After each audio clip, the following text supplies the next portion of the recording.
And welcome back, everybody, to the 2025 U.S. Snooker Masters.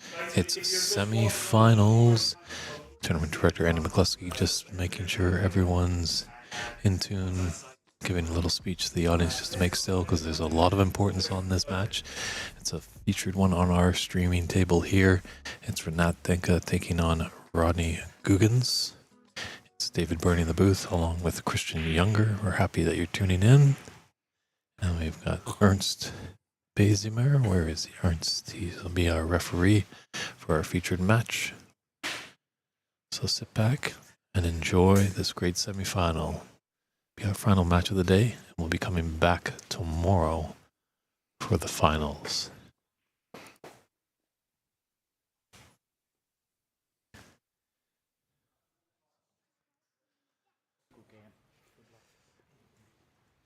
And shakes her hand, and not great.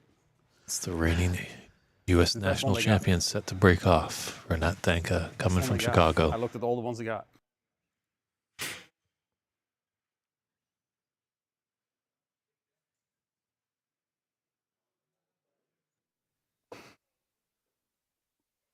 Just a little issue with the cue ball. Yep, just a quick shot there of one of the tournament sponsors, Hydrate. Go check them out online. They've got a nifty little bottle set up and everything. It's pretty nice. You get a little bottle, you get the electrolytes. If it's a full like 12-ounce water bottle? Yeah, or 500 milliliters if you support the metric system. Ready to rock and roll. Renat Denkha breaking off. This one's a tough one to call. Definitely, we were really impressed with Rodney in the booth and on the table. But, you know, Renat's definitely a skilled player, and it is in his own backyard. Rodney's just gotten thrown off by something.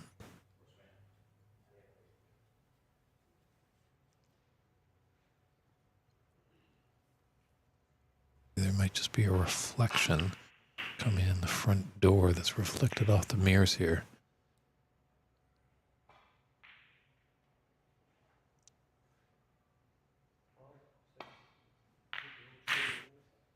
Yeah, it's a wonderful facility here at the Sacramento Snooker and Billiards Room.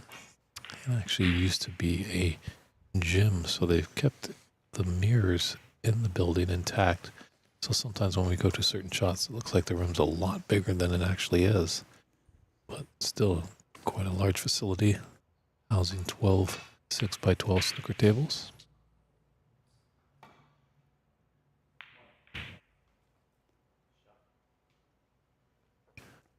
If you guys know any of the players too, make sure you share out the stream. We're going to be focusing on this semifinal match, but there is another semifinal in the back happening. IBSF World Champ Ali Alobaidli is playing against Mr. David Morris.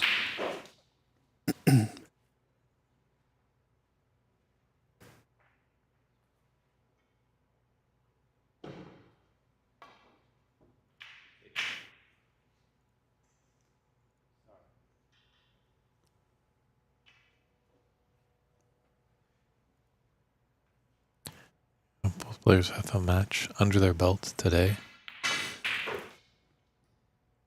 We had a little bit of a layoff for our lunch break, so the players didn't have too much to eat, because obviously that can really weigh you down.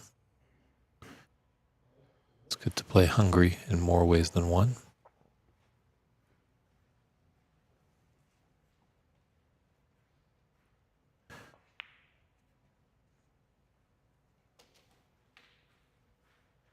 I think each player is going to get a few chances, but I think it's going to come down when you get in, how much you're going to make.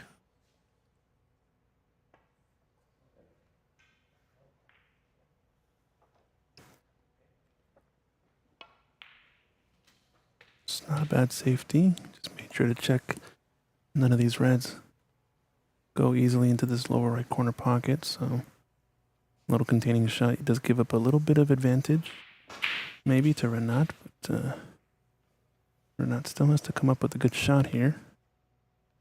Send the cue ball up table. It's gonna let this red leak over the left corner, but it's tight to the cushion, so decent attacking safety. Opening up more reds. This is what you like to see, and I got a feeling Renat doesn't want to be bogged down in any sort of tactics battle with Mr. Rodney here.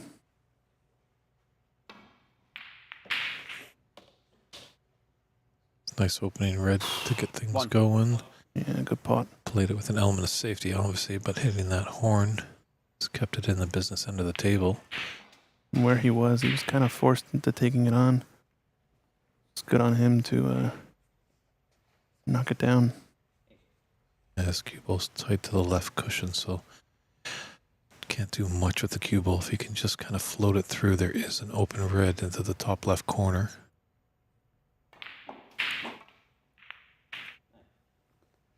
Rodney Goggins, 1.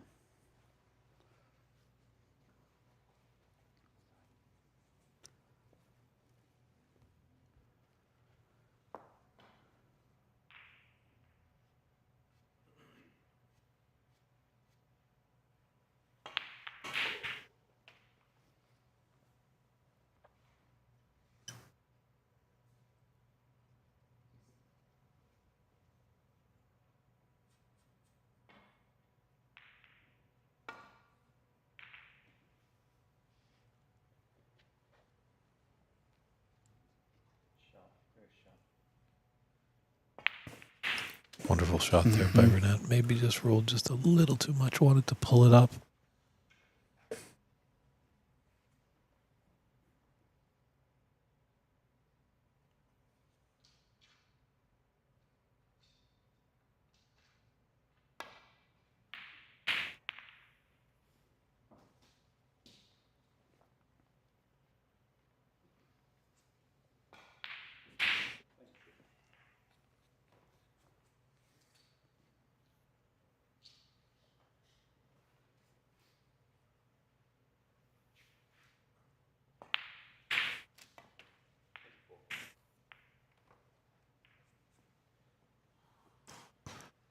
Using that draw to get him back into the bulk area, where she just cannoned into the yellow, but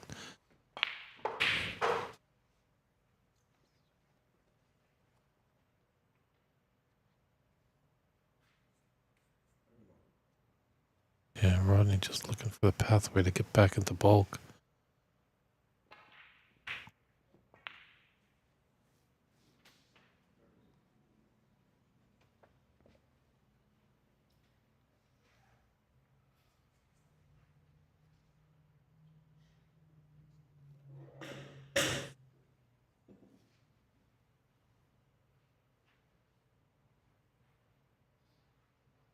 Trying to go around the cluster of 4 reds down the left side of the table, maybe.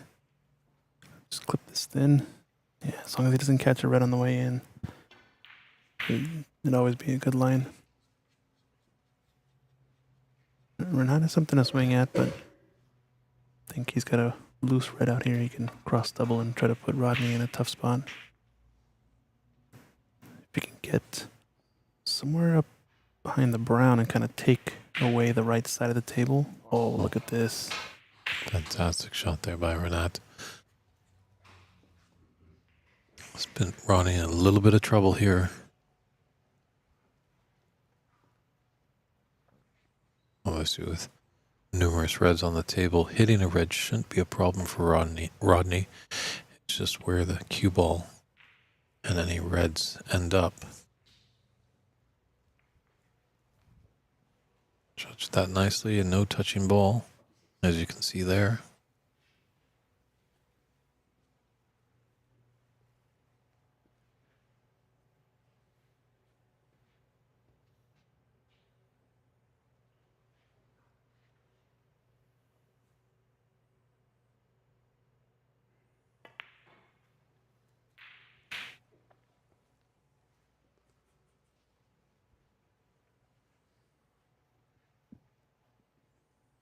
Yeah, lots of respect for both these players.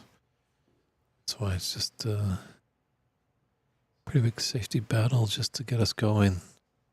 Yeah, tentative start this one. The table in the back is going to be a bit of the opposite style. They're already, what, down to 5 reds or so left on the table?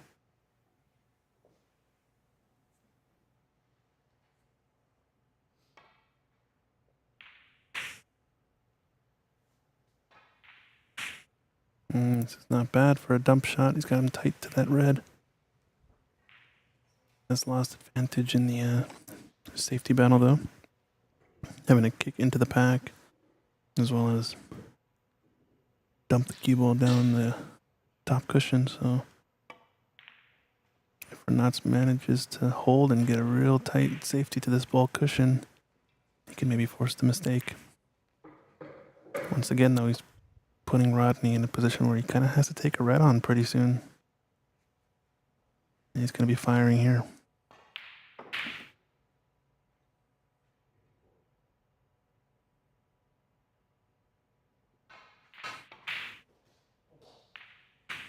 Nope, never mind.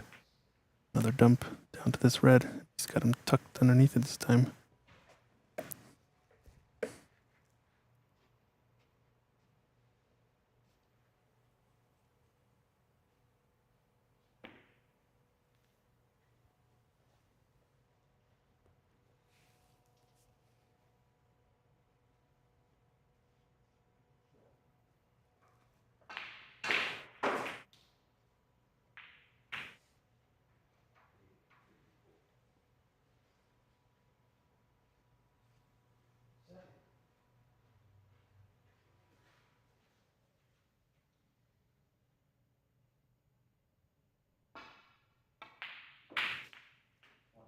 The fact that he was able to tuck him underneath the red now means Renat's kind of lost a bit of advantage in the safety battle here. Now Rodney is the one who's able to play the easy, safe up into bulk. But plenty of reds that are going to start getting punted back up table. I think if you're Rodney, you're very happy and content playing this style of game. Pick off a couple reds at a time. Play the tactics back and forth. I think with player of his experience, he's going to be favored in that type of matchup. So look for Renat to pick and choose his spots for when to, take advantage. He's going to have to do it at some point.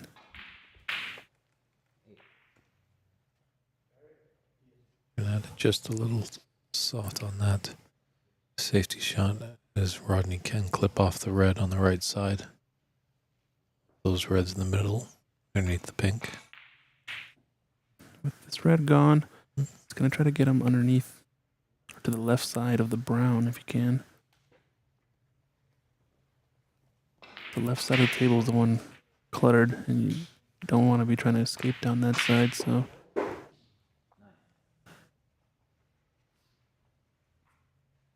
Only problem is really with the black kind of tied up. Yeah, I might know sooner or later. Maybe one of these gentlemen might try to see how their long potting is, but it's not a really big reward because that red is just smothering the black. It does. Black does go to the right corner. Well, it doesn't matter now. I think Renat's overdone it a bit here, but this is kind of what you're looking for a little bit. Cut off the right side of the table and try to force him to escape down the left side. A lot more reds in the way and more difficult of an escape. It's going for... Looks like the bottommost red one to the right of it clipped the right side of it. Escaped down the right hand side. He's caught it a bit thick though. This is going to leave a shot. So Renat's forced a mistake, but I think the difference maker in this match is going to be how he's able to capitalize on this moments like this.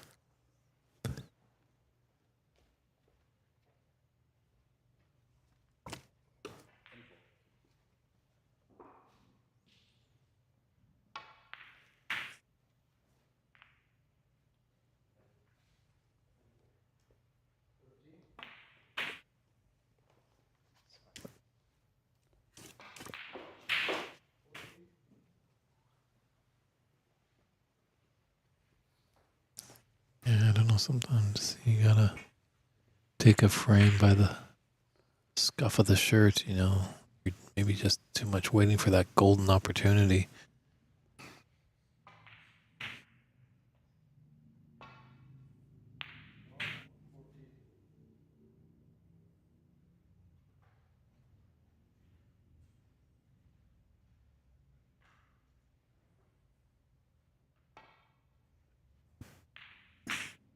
Another dump shot. He likes doing this, putting it up against this red down on the lower rail.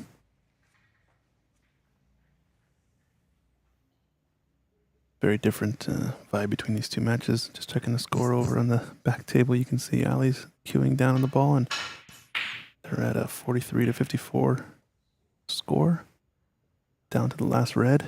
Meanwhile, these gents haven't potted more than one red, I believe. So seems we've picked the longer of the two semis so far. It's all about content, huh? Hey, you never know. That could switch on a die, that's for sure. I think that's why we're seeing kind of a safety shot. Yeah, it's so tentative. It's kind of like the first real chance is going to be super important in this match, right? Comes a time, though, where I think you can overdo it.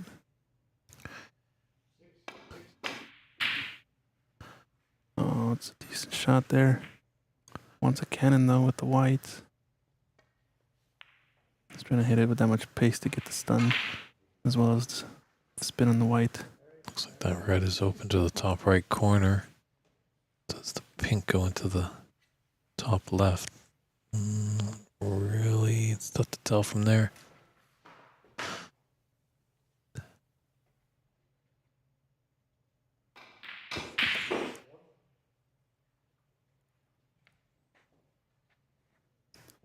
I think Renat's just waiting for the adjacent table. As you can see, referee Brendan O'Donoghue and Ali surveying the shot. Does have a mid-range red to the lower left corner. Looks like that's what he's going to take on. Black spot is very clear still, so like we said, first real attacking chance is should be fruitful.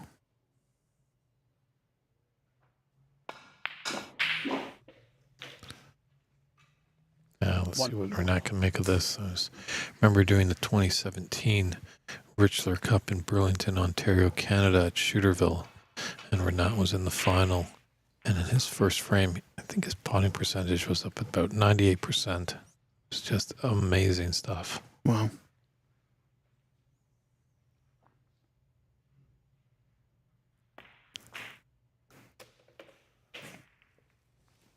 It's a good shot, although he hasn't really finished nicely on a red. 8.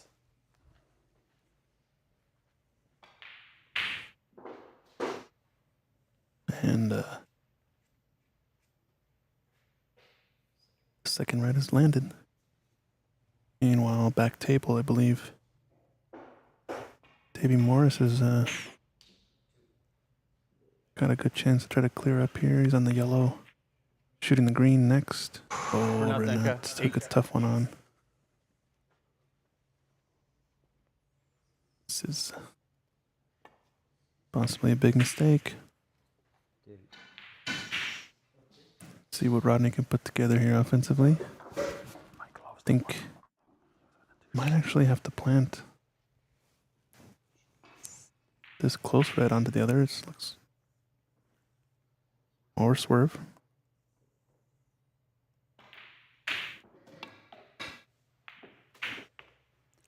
That's the problem with the swerve. He hit it a bit too sweet there, and it got more arc than he wanted. So probably end of break.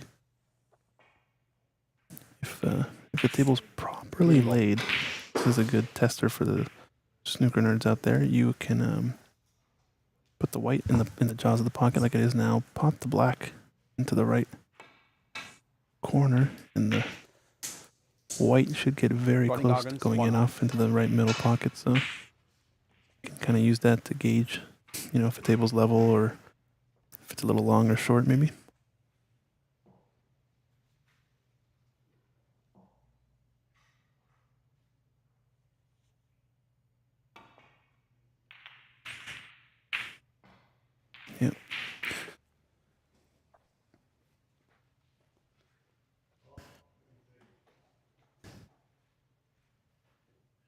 that red just covers the pathway for Rodney to take this red close to the top left corner.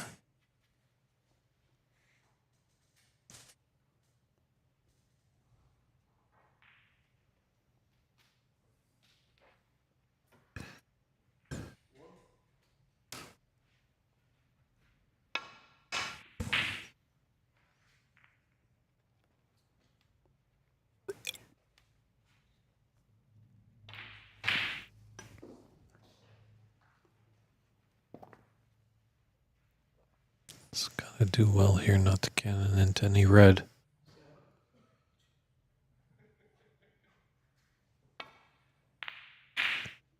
It's a tough one. It's a tough escape there.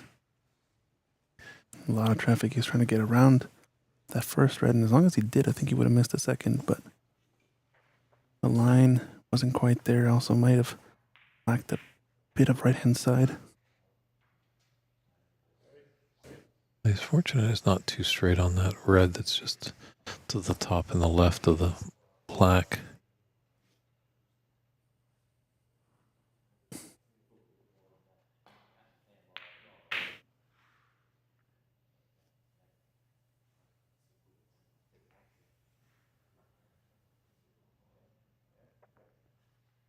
Just gonna double this up and down. Is he trying to pot it? Yep. It's better to miss that on the far jaw than the near jaw, since likely not to leave an easy shot. Even mid-range red, but And giving it a little bit of pace. Obviously, giving it pocket weight would have made it a bit more easier for that to swallow up. But if he was to miss at dead weight, it would have just rattled there and given Rodney a relatively easy starter. yeah, Raymond McCarthy in the chat asking why not separate the finals or semifinals away from each other to avoid wait times. I think choice was to prioritize the best quality tables we had at the venue. So these two tables being deemed the best ones, kind of prioritize the quality of play, I think, over everything else is the goal. Hope that answers the question. That is a good point there. Ooh, close. There are going to be probably just a few delays, as we're used to seeing just two players at the table, but now we've got great help with some referees, so Yeah. it gets a bit crowded when there's two tables and 6 people around them. Yeah, there's head referee, or for our TV table referee, Ernst. He's doing a real good job. A lot of pressure on him, too. We have him mic'd up out there, so he might spill all the juicy details to us. Now, this is an interesting shot here from Rodney. Not sure if it was a big mistake or if it was just an attempt at dumping the cue ball down near this red.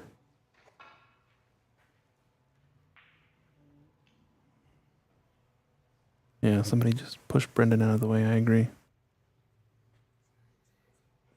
Yeah, hopefully he can just be a little bit mindful. Obviously, he's got the task at hand and focusing on the refereeing his match, but do know that there's another match right beside him.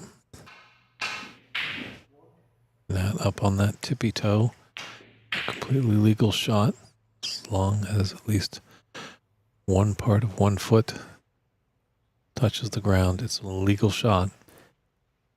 I feel like Rodney might have left this kind of as a bait sort of tactic, just to see if Renat would go for it. It's my only other thinking as to why this pot was left on. You know, he did miss the one to the left corner by a good margin. Swan. Looking for You have a a swan match? rest.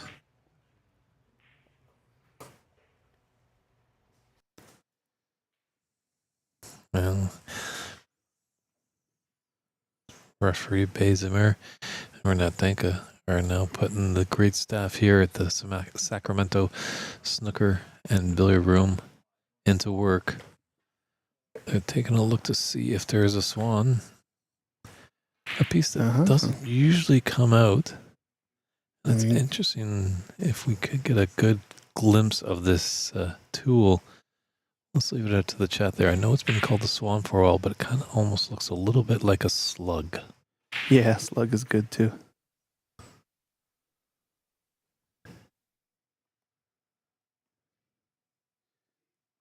Just trying to be careful there not to nudge any reds. Here you can see kind of the idea behind the rest. It's got just a longer runway to help extend over some more balls. Tricky spot.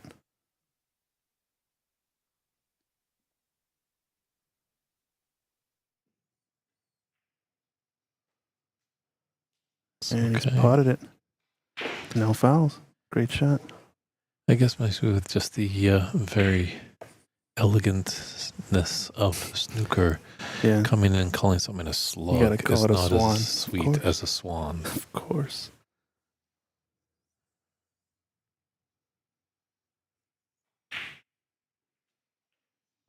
All right, let let's the elegance shine. Renat can do with this.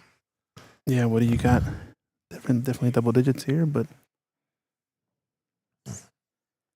we always like trying to guess how the player ends their break. Think it ends with a missed pot. Think it ends with a intentional safety because of misposition. I think Renat would like to finish this break with a black at the bottom of the pocket and take a seat with a frame to his advantage. Right. Looking at the two reds that are almost frozen just above the black. The lower of them does go to this left corner pocket. You can see here. Yeah, I think he's got a really good chance here to score heavily. Just in case he runs out of position a little bit, as maybe he has there. He does have a couple reds into the left middle.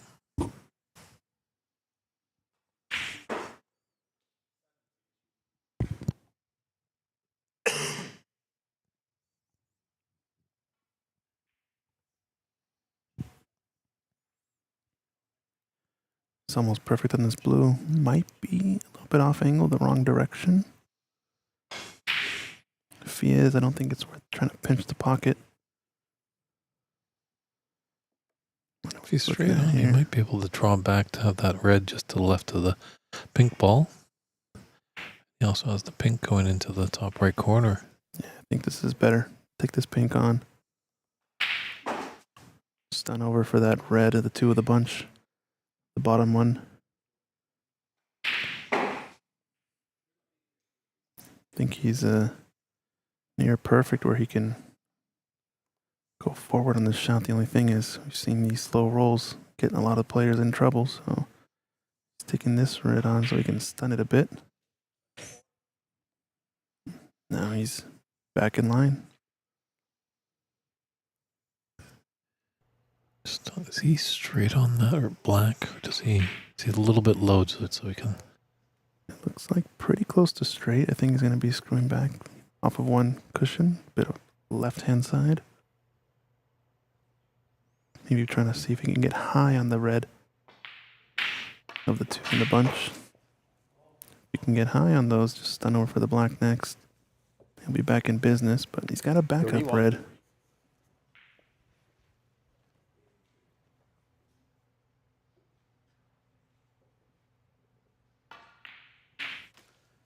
Yeah, good shot. Nice stroke. You can choose to cannon these or looking to see if any reds go to this lower right corner. I think the real only one is the one above the pink.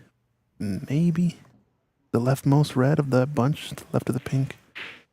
Maybe that red goes to the right corner. It's tricky to tell. Might just have to play the cannon here. Two reds in the cluster. Yeah, he's looking to see if this one goes. If this one goes, it changes things pretty drastically. So he can kind of just float with a stun run through shot or go off of one cushion. If not, cannon might be the only way. Just playing the stun run. It's going to be a bit short. He's got 49. another red right middle pocket. Maybe this was his plan all along.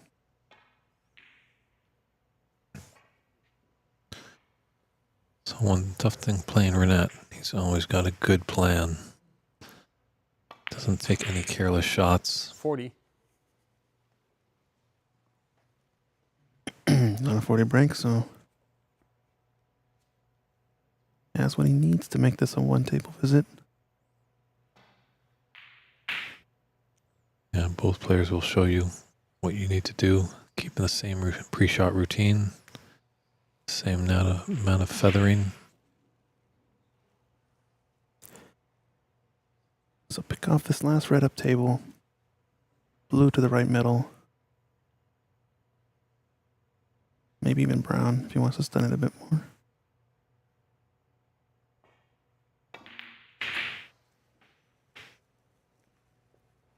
No, it's playing down for the last red. Excuse me, I thought it was on. No, it was on a color, but I think he's 45. lost his white here. So white travel through for that red out in the open, just to the right of the pink. Yeah, it goes, but it's going to be dicey. Gonna have to play for bulk color here, maybe. 2 cushions. Or just go around the green. Missed the Renat pot. Denkha, 45.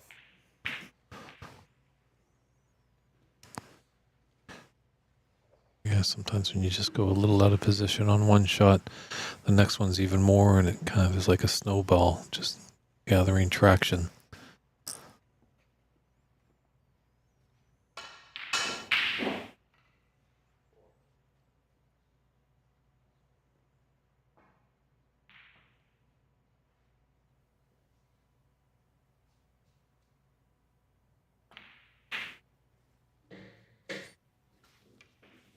Excellent pot. Now it's 1. Rodney's chance to counterattack here. And we're not just kind of coming 1 or 2 good shots short of being able maybe to clear up or at least put the frame to bed.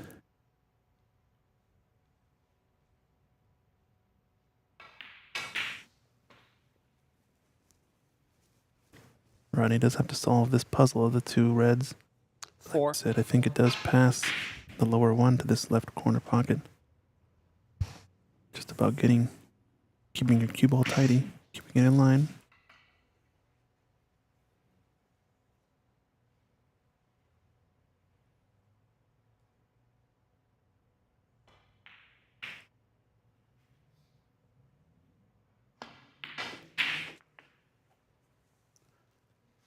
Didn't want to cannon the black there. It's caused him to 5. change the line, and he's going to be a bit short of pace. He's got the pink Yeah, but he's just and a small little stun shot, and he's got that red to the top left corner of the 2 reds. going to have to stroke this sweetly. I actually don't mind going off 1 cushion forward, but I think he's playing your shot.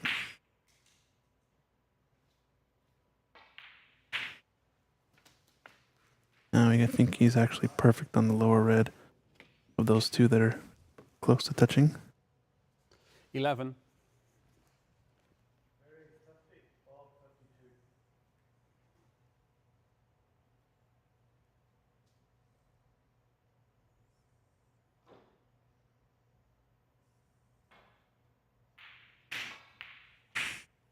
$12. Got a lot of folks in the chat supporting each player. Let us know who you're rooting for in this one. This will be a tight affair.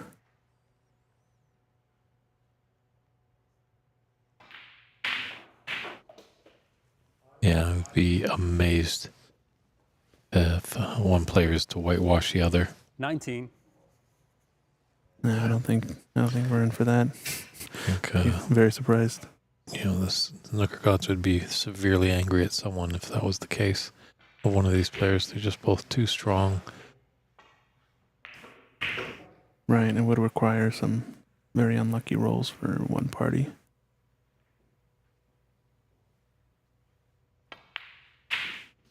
20.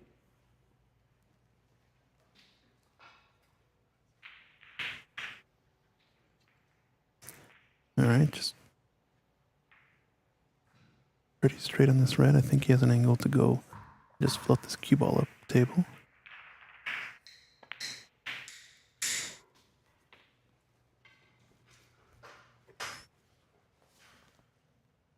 And he's done well there 26. to cover the pink spot with the white. If you guys want to check out the other match, I do think AMC Q Sports is streaming it on the side. Ali Alabaidli is taking the first frame 1-0 over David Morris. They're 27. getting to it in the second frame now. In the background of the screen there, you can see him in the background. There is a link to the live scoring in the YouTube description as well.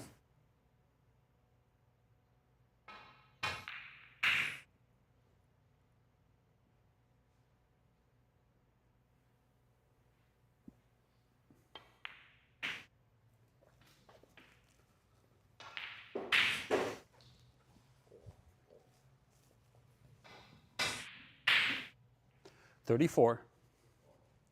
Actually covered the black spot there with the white. That'll do. Yeah, 17 in it, 35 on the table. It's going to be pretty crucial now, this blue, where it lies. It's been pushed safe early on in the frame. Going to have to make this tough red to get to it, but 35. after that, might be the saving grace for Renat.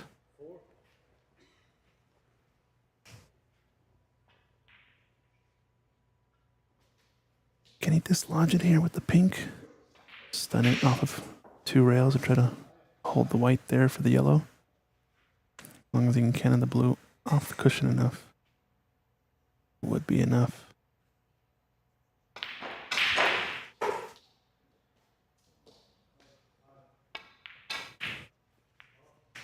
Oh, Rodney Wow. Goggins, broken 35. down on the pink. Wonder what happened there. Just Might have felt like he was in between shots. Maybe hadn't fully committed the decision to what he ended up trying. He's overcut it by decent margin, so I don't know.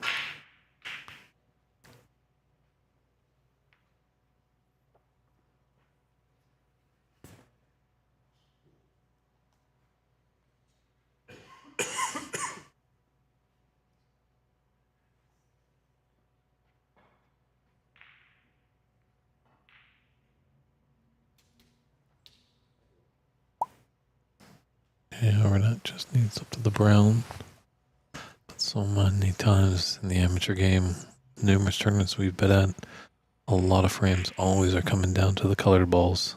So sometimes a good mantra, just get yourself to the color balls with a chance.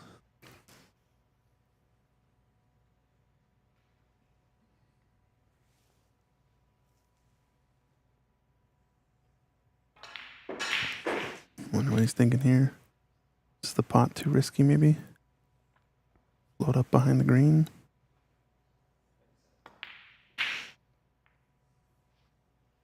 David Brock says, go RPG.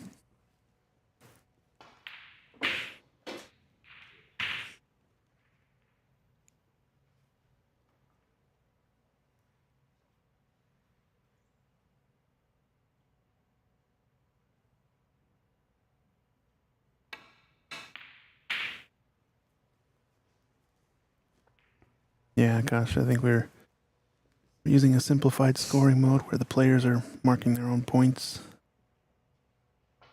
So you're going to see the score laid out after the break concludes. Although referee Ernst is there on the job and he will be counting out the score. So give a good listen. You should hear what the current break is on. That green, like just covered. There's a bit of space there. So this can go yellow into its own pocket. Is he maybe going to roll up on the green? Don't know if I would trust that shot. problem with potting the yellow here is there's not too much reward unless you can hold the white off of 2 cushions and play for the green into the right pocket. Carl asking who's playing in the other semifinal. The other semifinal is between David Morris and Ali Alobaidli. David Morris, ex-professional player from Ireland, is playing against Ali, the 2023 IBSF World Amateur Champion. If you want to check out the score of that too, cloudsnooker.com has the scores. There's a link in the video description. Very nice shot there by Renat. He's got the snooker. Rodney should be able to get out of it. It's just what will the result of the shot be?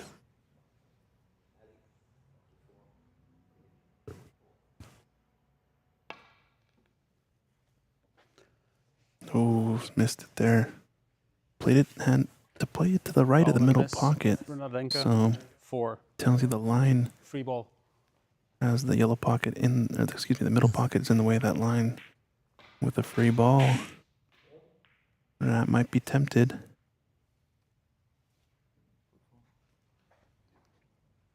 There's the other Irish in the chat, Mr. Dave Daly. Important is ex-countryman, I guess, or...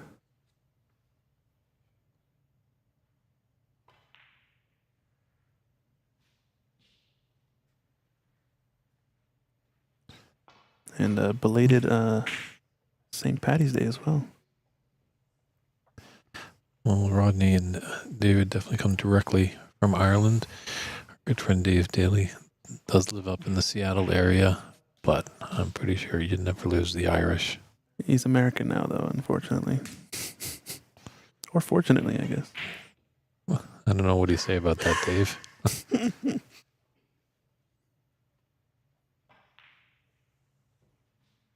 a tricky spot, this.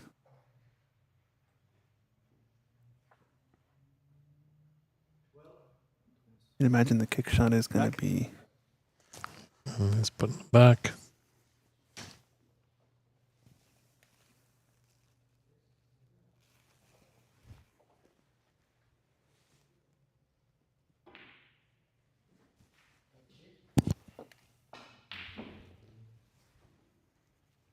They're looking it up. This is about right.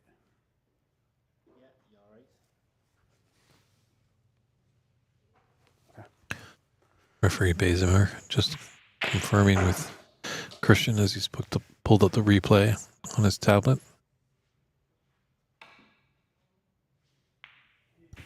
And Rodney realizing it was a bit tougher of a kick that direction. He's gone this direction instead. And He's had a result. yeah, talk about a fluker. I think Renat wants that other shot back now with the free ball.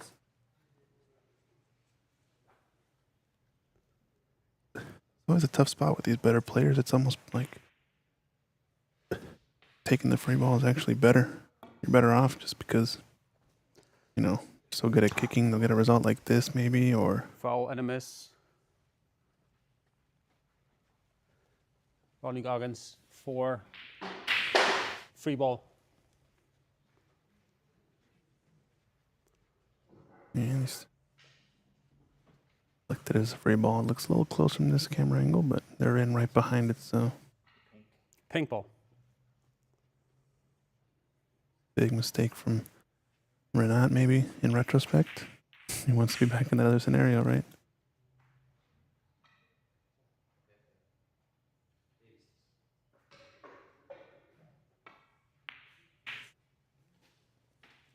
Mm-hmm.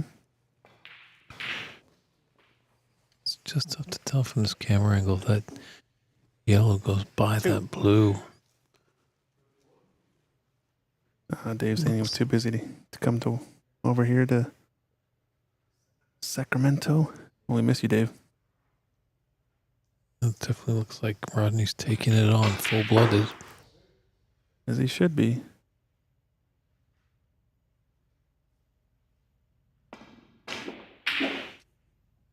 It's a good pot. Once again, it's caught the underside of a ball, but it's going to actually help out in this case. 4. But I don't think he's running out from here. brown's fairly safe. He's going the wrong direction for it. Definitely would be a big steal if Rodney could take this first frame. It's trailing right now by 16. I was Rodney gonna say, I Goggins, think the safety 4. is actually a little bit better choice from that spot.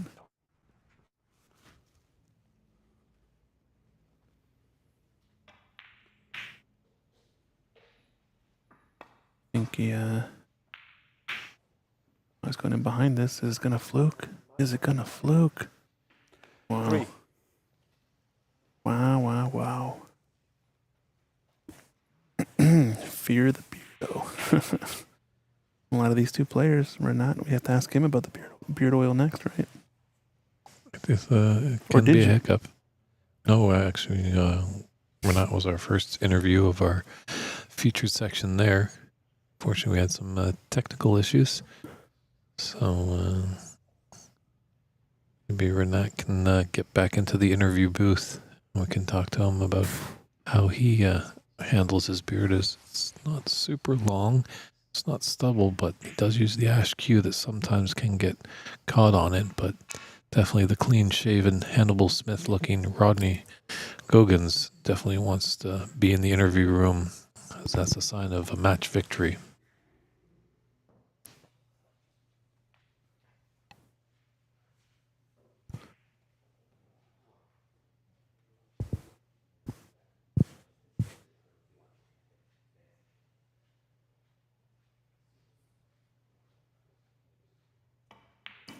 Big pot if he takes it on. 7. Great shot.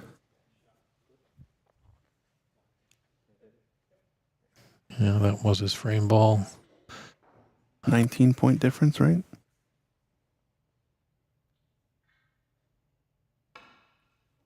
$64 to $45 be the score line right now, based on the break.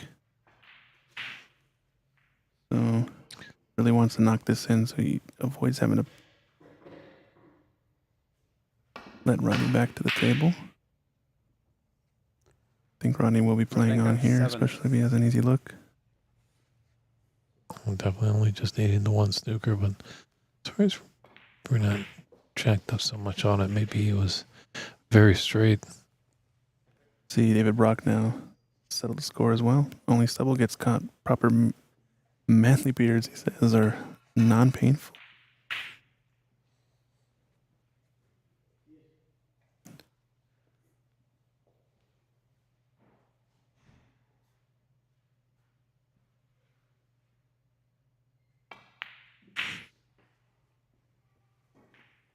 Five. Figures he's got an easier safety attempt maybe with this pink.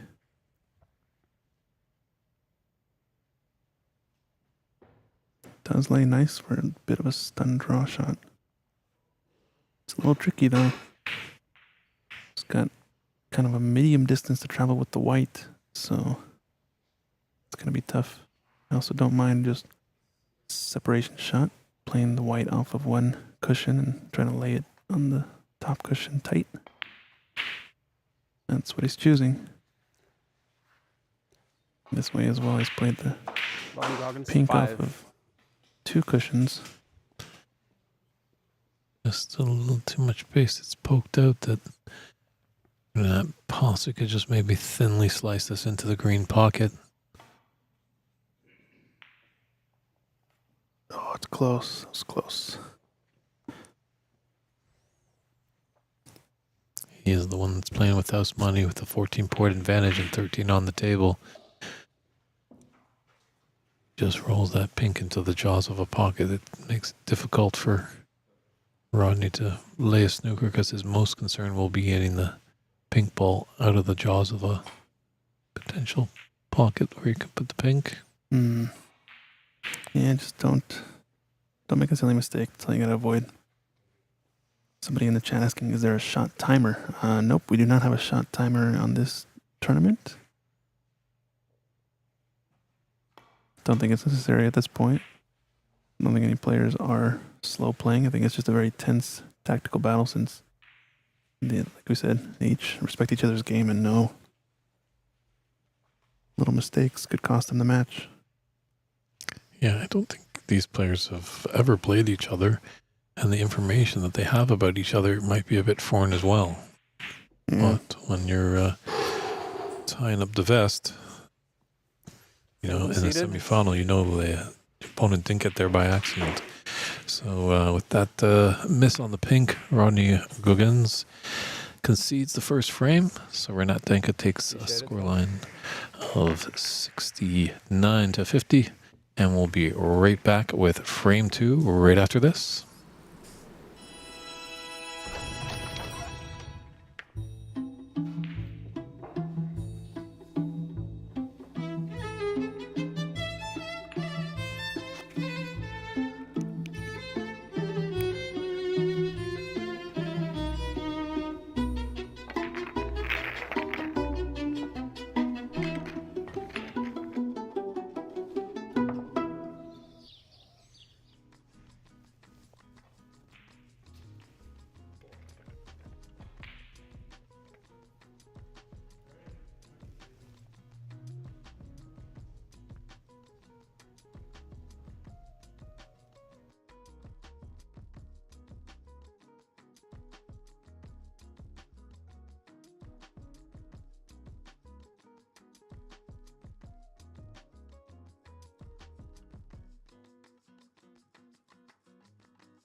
Rodney to break.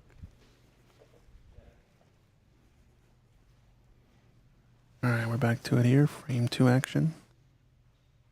Gonna get a guest in the booth a little bit here. First frame, pretty tense.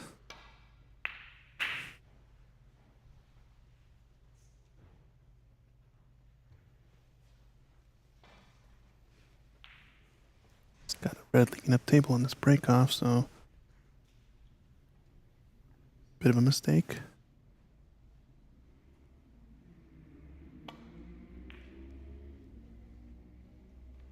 And Renat with the miss.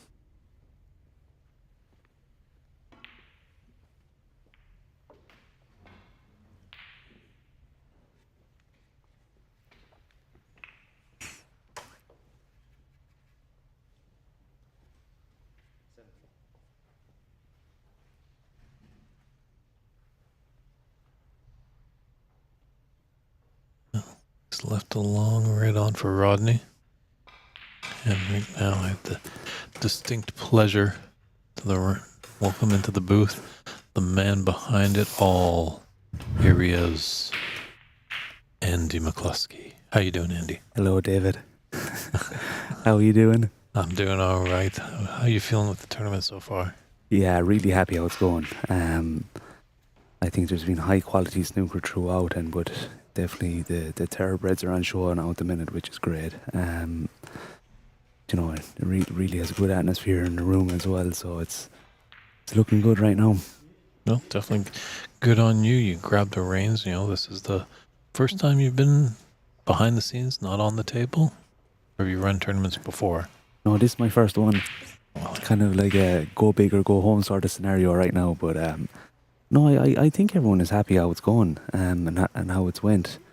I'm really happy with the format as well, and look, I'm extremely lucky. I do have a good network of players that I can ask, and hopefully they'll spread the word on it, and we can kind of grow it year on year, But no, look, I'm very grateful for everyone that's helped me to put this on, and the players that have turned up to play, and you guys, and everybody that's involved, What would you say was one of the biggest challenges of this tournament? Probably Wednesday. Wednesday was absolutely madness, trying to just get the last few things done here and there. But like what I did find about it on the build up of the event, it just every day had its highs and lows. So it definitely was a ride. So well, I enjoyed it, and hopefully this might open a few doors down the way, Sounds great. I think some of your friends from Ireland have actually already invited Christian and I over. Yeah, so look, this was only kind of discussed over a cup of tea there the last couple of nights at my house, but I think that we might try put one of these on in Ireland in October. So we'll see. All the players and people that supported this will be the first to get invited to that event anyway. But I can't see why not. It's just getting sponsors and getting the right things to jive, and why not do an Irish leg? Sounds good to me. I do have some Irish in my lineage, but I've never made it over to the Emerald Isle. So yeah, there's a lot of ginger in that beard, Dev, I see. and you're wearing the green tie as well today. But at the moment, I see our two Irish boys are actually behind in the semis against two great opponents right now.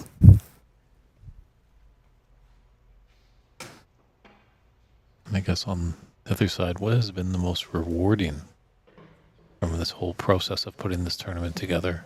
Oh, I don't know. You're your own worst critic, so maybe I'll give myself a pat in the back in 2 weeks when the dust settles. But for now, someone always told me a pat in the back and a kick in the ass is only 6 inches away from each other. So well, it's not done yet, Dave. It's not done yet. Renat Denkha, 1. And just a big kudos to Ernst as well. He stuck around after getting knocked out, volunteered his time to do the refereeing. And I have to say he's doing an unbelievable job. And he looks the part. He knows where to stand. He looks like you're made to be a commentator. He looks like he's factory made for snooker refereeing. Foul stroke. Renat Denkha, 4. That hurts a little bit there for the Irishman. But yeah, some people just, they slide into a role and it feels like they were just made for it. Yeah, 100%. It's just, look, it's a great game, snooker. Look at the amount of different people from different countries here, not just taking part, but actually being a part of the event as well. So it's an unbelievable game to bring people together,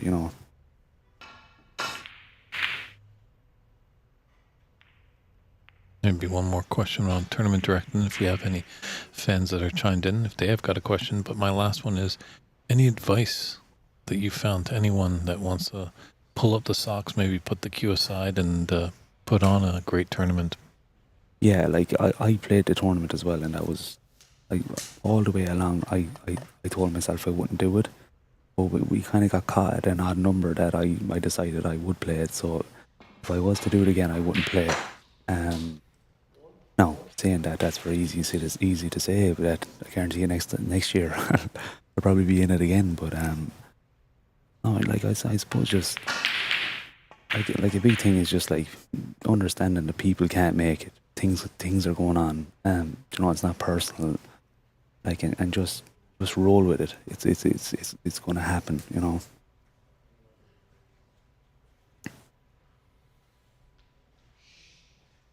Here's Mr. Al Sultani here behind me.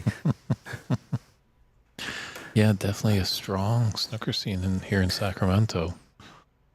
Yeah, it really is. And I'm only living here probably a year and a half, and the man that was just in the picture, Hassanian, he's only here about a year and a half as well. And we leaned on his network and his experience as well to put this event together. And I'm very lucky that I have such a high quality practice partner in him just down the road from my house as well. So it's I think he's the Iraqi Andy and he's the Irish, vice versa, But so it's nice to it's nice to lean on someone that knows snooker events as well. And the staff here at the Sacramento Snooker and Billiards Room have just been top notch. They just say yes to everything. I don't think no is not in their vocabulary. Their hospitality has been brilliant, and anything we asked Samad, he tried his best to do what he could, because this facility is only open maybe a year or so.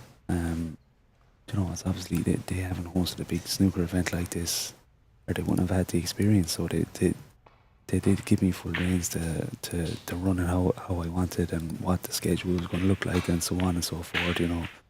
So, you know, like a massive shout out to them.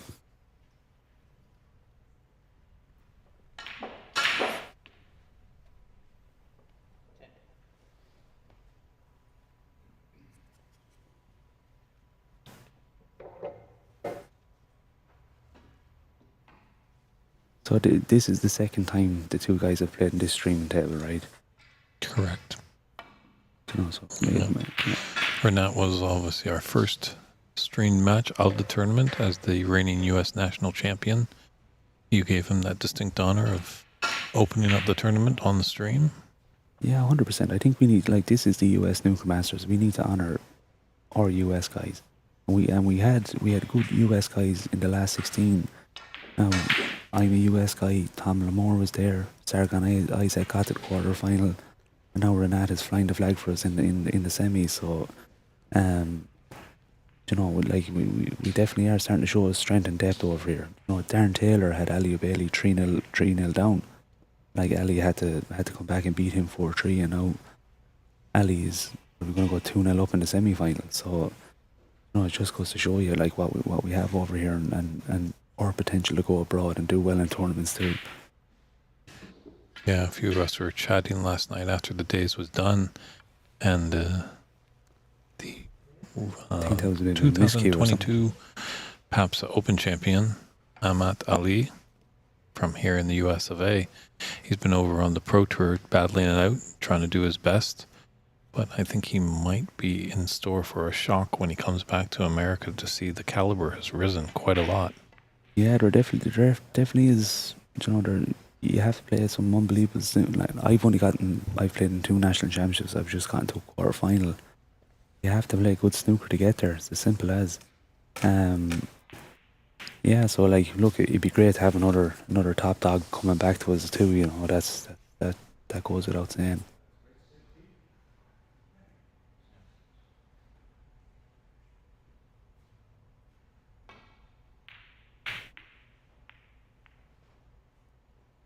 Oh, this might be a mistake here by Rodney.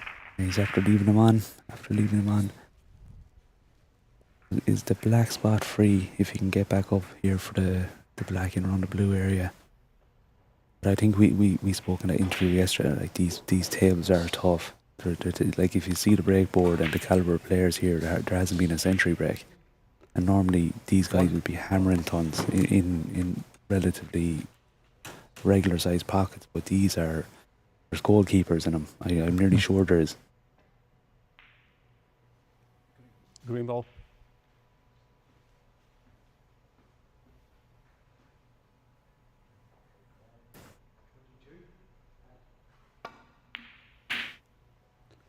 Renat Denkha, 1.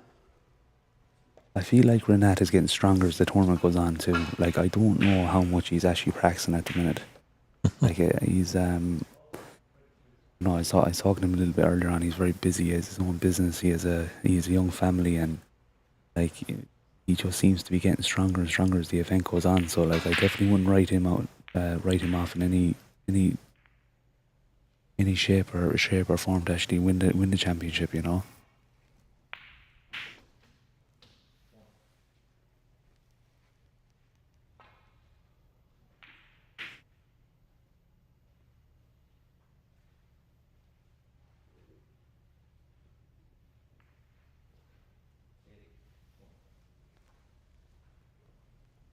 In kind of a weird spot here. You can't really see the edge of the pack.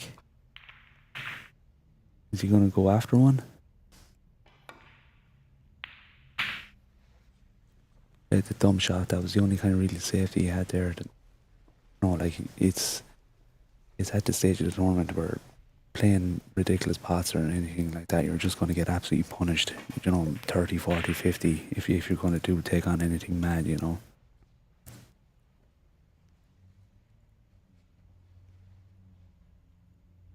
So in the other game, it is now 2-0 to Ali Bailey. which we have it streaming on my Facebook channel, the AMCQ Sports. So if anyone wants to have a look at that game as well, flick over and have a look at it.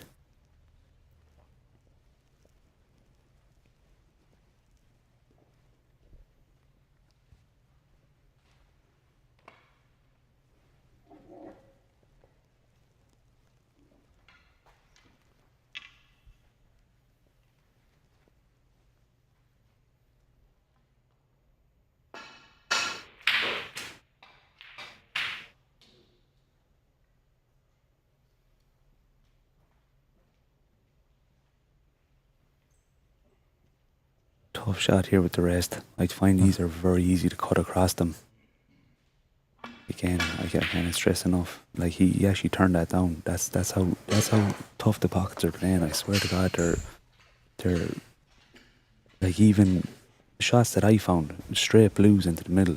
Like if I was a little bit on the cushion, it just takes every ounce of comfort, every ounce of like concentration and cueing to actually put them in the hole. So they're definitely not forgiven. Definitely would concur on the corner pockets. Definitely, especially on our TV table, I've been covering it all weekend long, and that top right corner has refused a lot more than it's taken in. No, little mistake by Rodney. Yeah, has he left much into the middle? Looking at Renat's body language, I don't think he's left anything an easy opener anyway.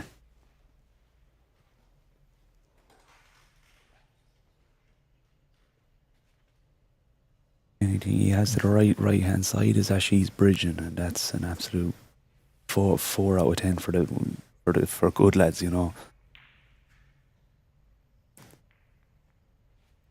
You might be able to have some sort of decent bridge. He doesn't like it. I wouldn't be surprised if he turned it down and played safe. Clip the one near the middle and try bring the white up near the yellow and the blue.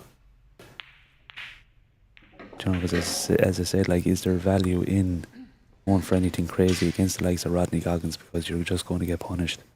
And like, and this, the way the tournament has been going, it is all match play snooker. Just take your medicine and hide.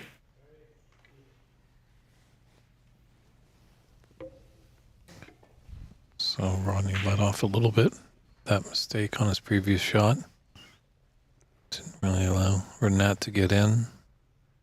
I'm going to really go for this thin clip into the left middle. Like, he doesn't have any easy safety shot. The only thing he's absolutely blowing into all those reds there on the right hand side as well.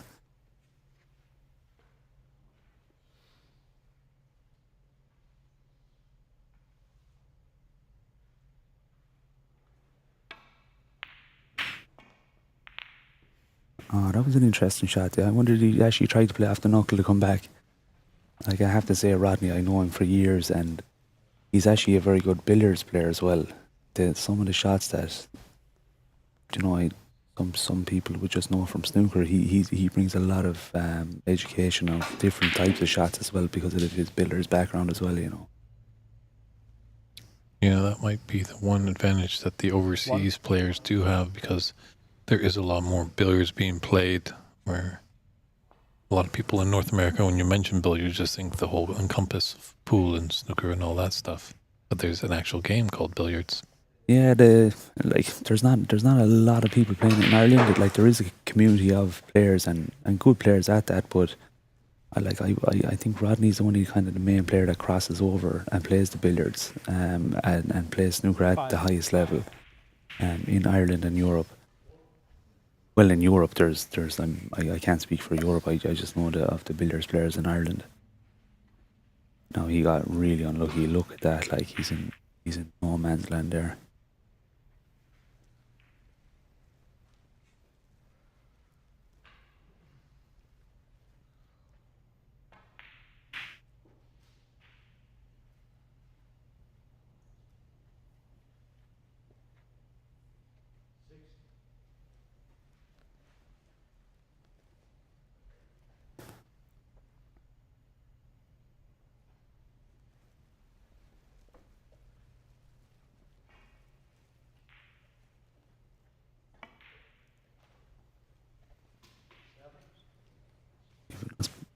pace on this. Foul and miss. Rodney Goggins, 4. I wouldn't be surprised if he put him back, even though he does have a pot to the left corner. You're just going to want to gauge, can you make few more points than you would get with the penalty points? Back. He's not liking it, so. Put it back. Like that just shows, again, the tables are just tough, really tough. You nearly want to be easy opener.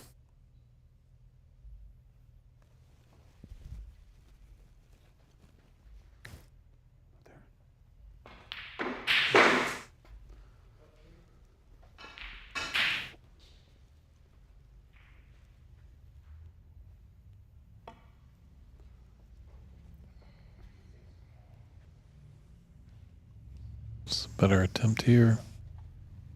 Good shot.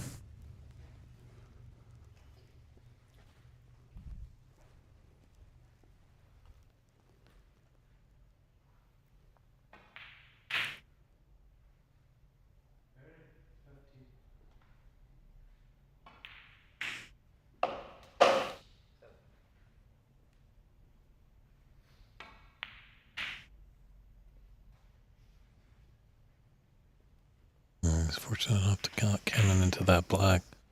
It's left long to mid-range for Renat. Little teaser, and Renat is good at these. He used to just punch him in around a couple of cushions. Yeah, there does look like there's an escape route. But who needs escape when you can put a red into the bottom of the pocket?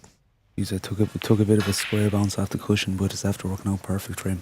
Great chance. Look at all the balls are there for him right now. It's like taking your basket out into the farm and just picking cherries off the tree. As Darren Taylor says, you just go in and mind your work, just nothing stupid. He's unlucky. He's missed it. Renat Denkha, 1. Like, that can happen.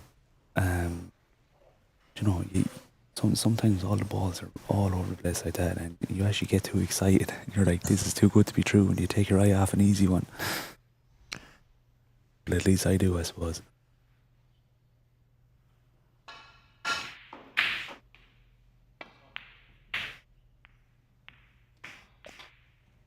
There's that corner pocket you were talking about, Dave.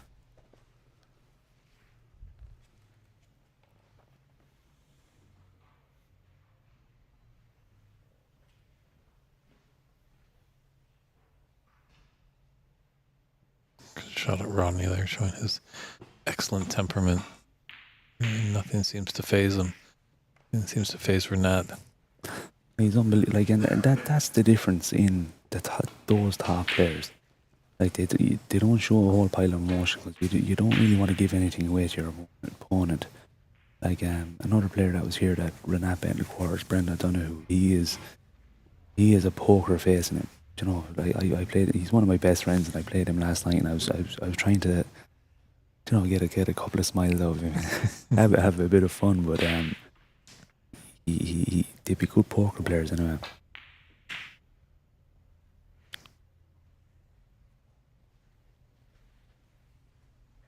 Like, just speaking on the Irish guys here, while they're in a safety battle, they've been so good since they came over.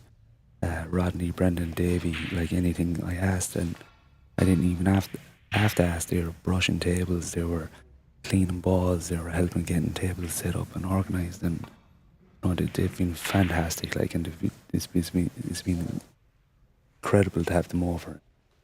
I was talking to Rodney, maybe that we'll actually get him over for a week or two in the US, and if anyone wants him to travel around and do a bit of coaching and stuff like that, he's an encyclopedia of snooker.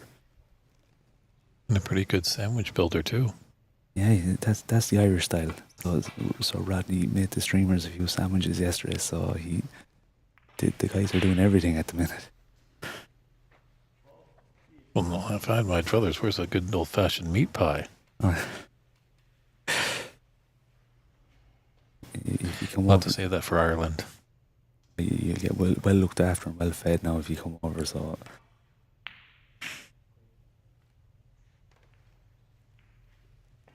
this frame is turning scrappy. All the balls are still there to be got. Like there's still 5 or 6 out in the open, but like they can't seem to get in at them at the minute. Yeah, the table's almost gone a little Lynchian with the beautiful color balls on one side and the pesky red ants on the other. No, I know it's only still early in the game, but like 2-0 and 1-1 is crucial. Like if Renat can get in, he's gone favourite for the match all of a sudden. Yeah, so I see that as Andy being the new academy in Ireland, I have not. I was in the old Ivy rooms. The old Ivy rooms and the old Ivy rooms, but I haven't been in the new SBI Academy yet, but it's supposed to be an unbelievable facility.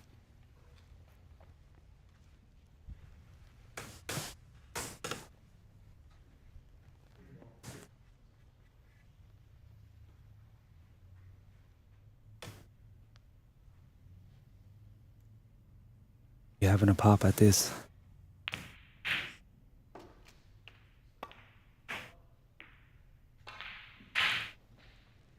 But there's a bit of pace on this coming back down, and a good chance for Rodney. But again, it's into that little pesky corner pocket that you were talking about. It's like, see the one there that like looks naturally the straighter shot. Like I'd imagine if the pockets were a little bit more generous, he'd be taking that on and screwing it, trying to screw back for the black. But he's kind of playing it contained, like a bit of safety in mind with it, you know.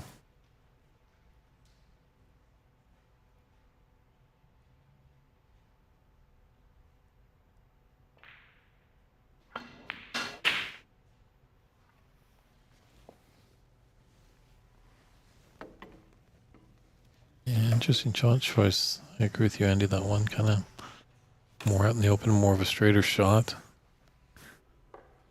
But you know your own percentages. That's a key factor to becoming a great snooker player. Know what works for you and know when you got to run and hide. Yeah, and look, that's what the good players bring to a game. They just know when to go and they know when to come back, and this a snooker brain is developed with experience.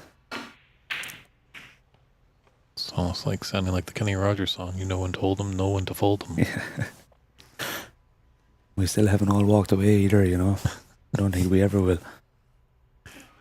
Oh, once snooker gets in your veins, it's definitely tough to walk away from the game. Oh, 100%. Like, yeah, you'll always see old heads coming back playing tournaments, even if you haven't seen them for maybe 5-10 years or however long it is. And all it takes is someone to see it on Facebook, or someone to, like the World Championship coming up in Sheffield or something like that, and you just start getting the itch again. Like a big event for us in Ireland is the Munster Club and All Ireland Club Championships in Killarney, and all the players come back for that. It doesn't matter who they are, and they all seem to come back for that one.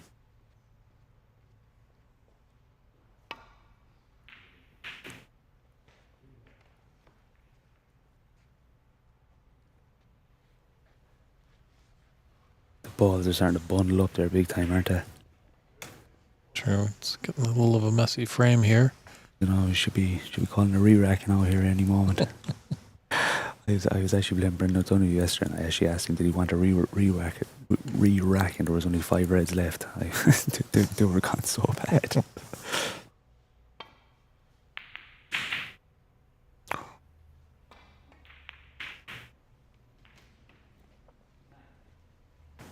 I'll definitely played that shot with an element of safe there for Rodney. Yeah, this is getting very messy. Like, look at where those balls are.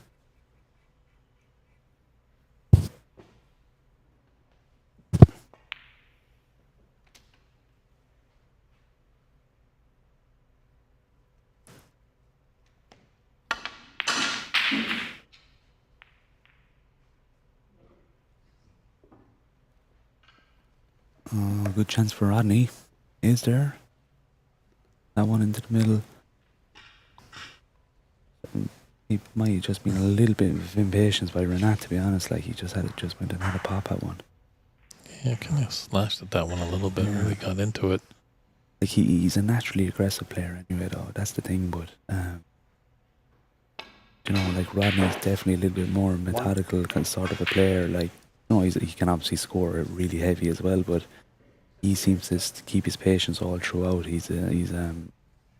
That's Joy Snooker too. Styles make fights as well, don't they?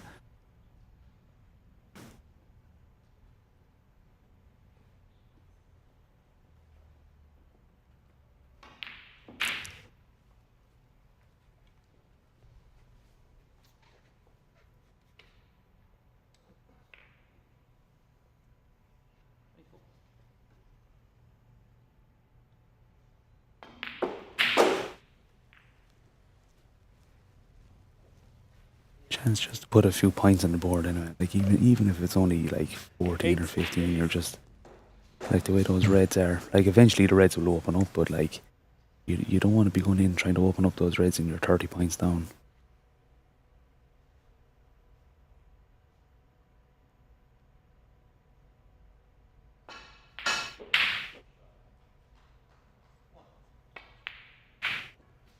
Nine.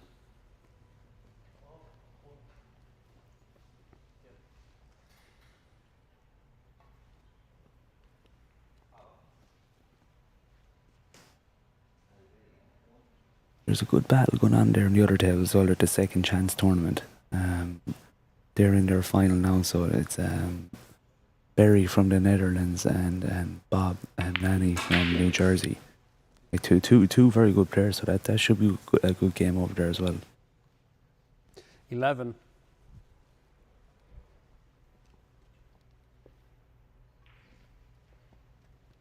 You taking this red on, Andy? On the right cushion? Not a hope.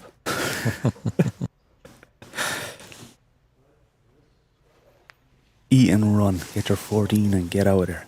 I know. He probably will take it on though, because like the balls are so bad that like he might only give up 8 this time.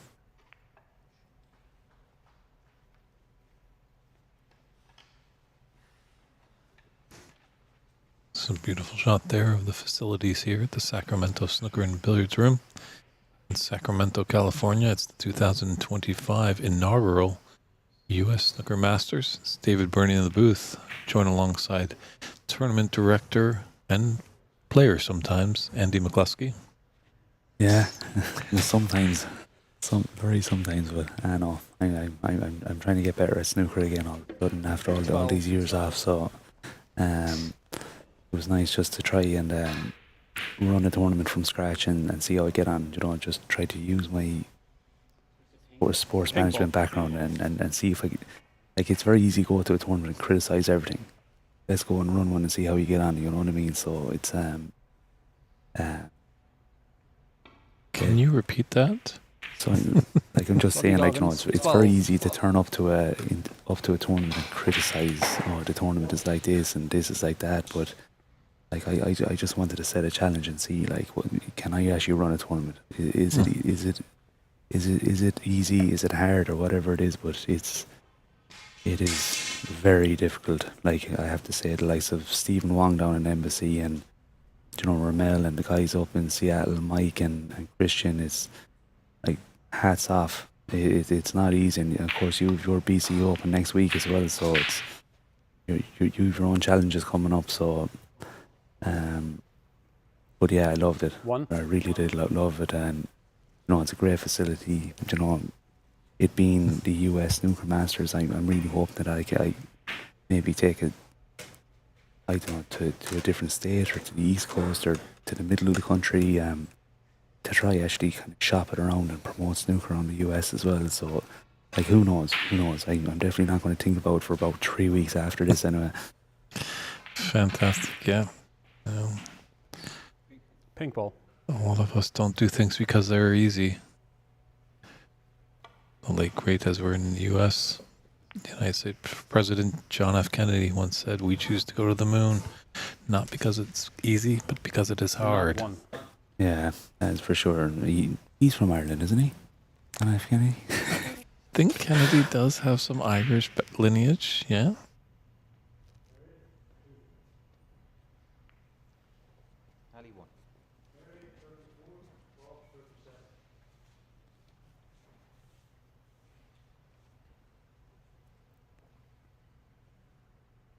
Yeah, sometimes we like to challenge ourselves just to see what we are capable of. Foul stroke. Oh, costly. Renat Denkha 4.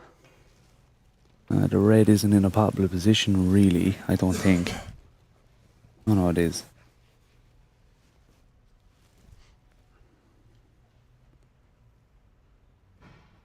With the lack of sleep, I'm starting to see double now at this stage, and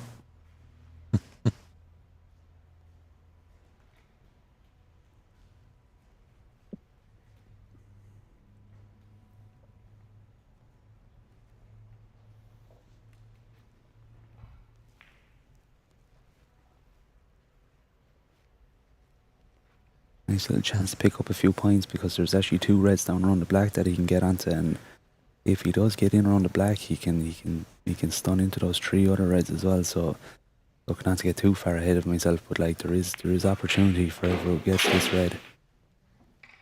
1. Well, you got to be mindful, obviously, of those shots that are ahead further down the path. But when you're down on the shot, you guys got to focus on the task at hand. Oh, so yeah. often than not, we've seen players just think about that next shot ever so slightly when they're on earlier shot, and then it spells disaster for them. And it's just a case as well. People can just pop their head up really quick off a shot, and then that might force you to cue across the ball and everything. That there's so many little mistakes that can be made that lead to big mistakes. Well, you watch a lot of these great players. Definitely the 2 in front of us, the double R's, Renat and Rodney. Pretty much, they don't move their head until ball's gone to the bottom of the pocket or all the balls have stopped on the table. No, and like it's they probably won't know how tough the table is playing as well. That like you do have to consciously just put the ball in the hole and make sure it's at the back of the pocket before you start jumping up off it. So, but like if there is any younger people watching or people that want to learn about snooker, like definitely take note of how these guys are fundamentally setting themselves up and staying steady. And like I was once told as a kid, keep your head down, follow through, and you can't miss. You know what I mean? Like so many different ways to complicate this sport, but like just 14. get the basics right and stick to a plan, you know. Sounds like you know a thing about this coaching thing. I think you are actually the United States head coach. For anyone tuning in, how do they get in touch with you if they wanted some lessons or some evaluation? Yes, and they can send me a Facebook message, or snooker is a small world over here. Like feel free to get my number off a friend that might have it or whatever. Like it's a big world, but it's small. Like the snooker community is small, so anyone that wants any lesson plans or anything like that, just let me know and I'll send them on to you. You know what I mean? Like I don't have to be traveling all over the country giving in-person lessons. Like there is little lesson plans that people can get, and just give them something to do in their solo practice rather than going in and just whacking balls around on their own, you know.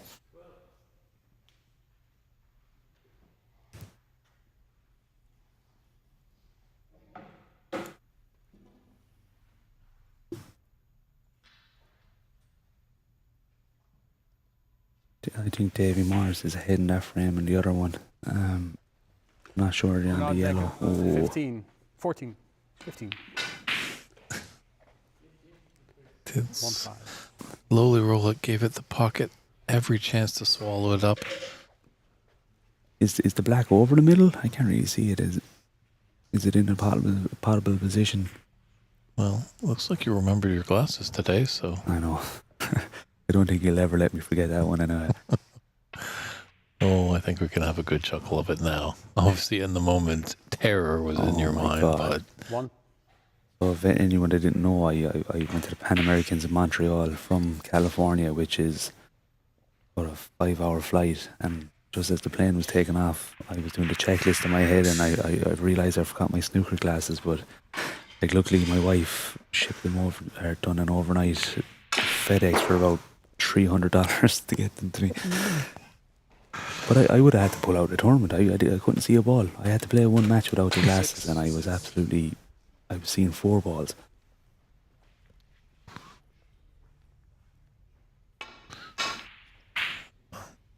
I do remember there was that. That was quite a funny story, as well as your expectations. I remember when you were coming into Montreal, you heard that they speak this different language, French, and you thought maybe little pockets here and there, not realizing the entire province speaks French. I was in shock when I landed in Toronto. I was like, I thought I was after landing in Europe. Like,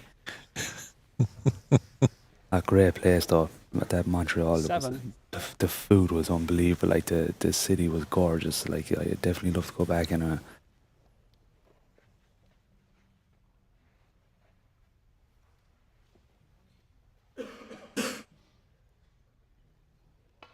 wonder will Rodney try lay a snooker here, or will he try just get the points on the board and play a good safety off the last red?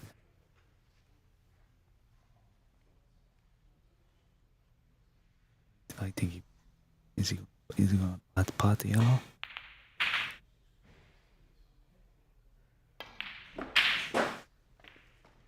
Took the points.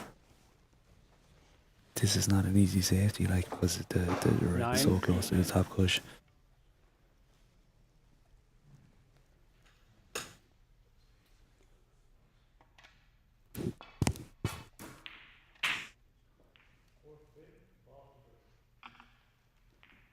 I don't know if he can come off this red and possibly get in behind that black and blue.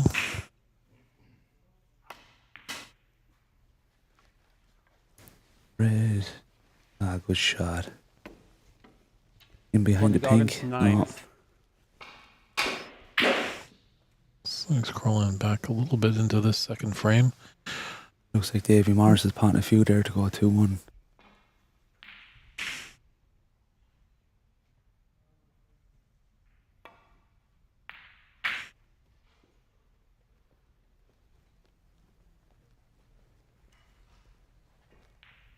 So nice pace on that attempt for Renat, giving it a chance to go into that top left middle, and then the amount of pace it was rolling, it wasn't just going to sit over the top right. It's gone safe. Wonder if Rodney tries a cut back double into the corner pocket.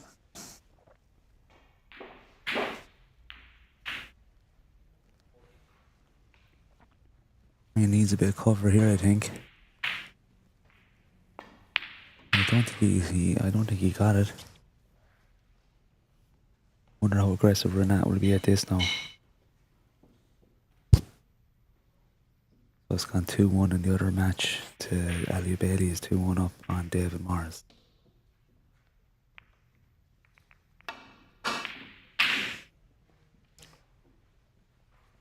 Definitely went for it. Definitely did. I like his style though. He is killer be killed at times, like, you know. Kind of live by the sword, die by the sword mentality. Yeah.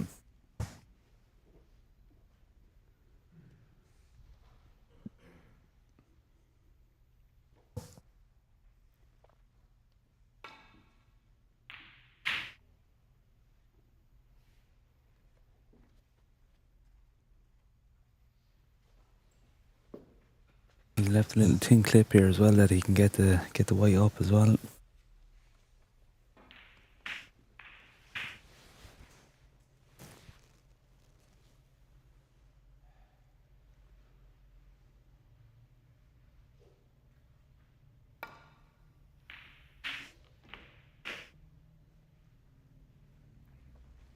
Good shot, and he's on the pink. That is a big 6 points or 7 points to try close out this to go 2-0.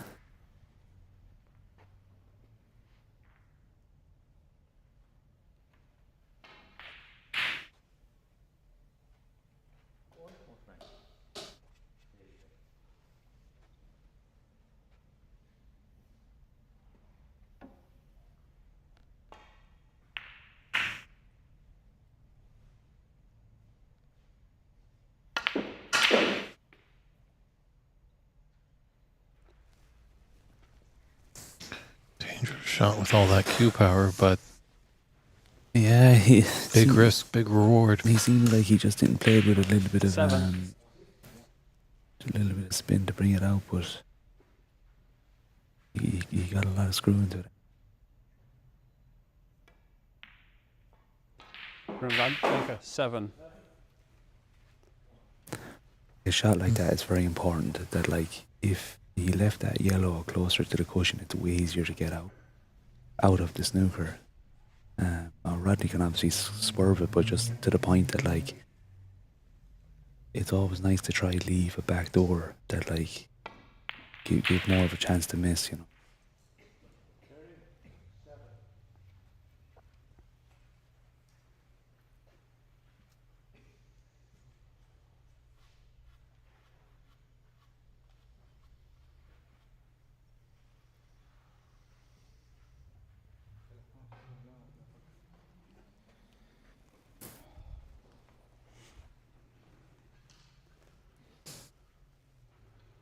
Yeah, it's interesting. In our quarterfinals, we had Daniel Wormsley and Ali on it, and it was a whitewash for Ali, but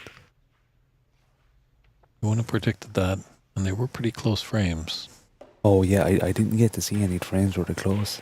There was times I think Daniel just struggled a little bit to when he was in make profitable breaks. That was maybe the one thing that was the difference. Yeah, like I was ref in the other match there, and any time I kind of looked over, Dan had missed the odd one, like, and I thought he'd be riding high because he told me he this morning got the email going to be going to the qualifiers in the for Sheffield. So he's after getting the spot to go try to get to the Crucible.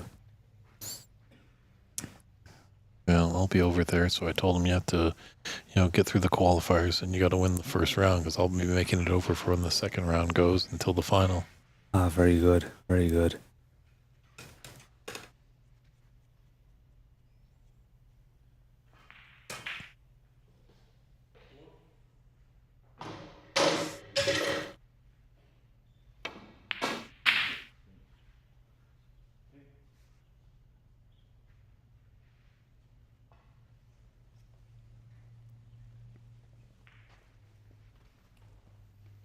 Taking this yellow on, Andy into the green pocket. Oh, I don't know. That, like, up 8 points, like up a frame. Where's the white gonna go? Like the white might be going closer to the blue and the black. I like actually going in behind it and kicking it back down the table. That pop, put a bit of spin as well. 2. That's why I'm sitting here as well, isn't it? Sure.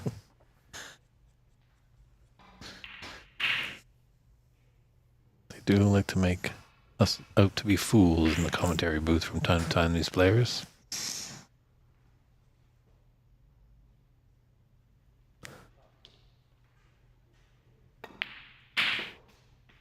It's a great opportunity for Renat. 5. Yeah, he lost the white there a little bit. I think he needs the blue, but he would like to have just made sure that he was getting the brown, but this brown is not a gimme.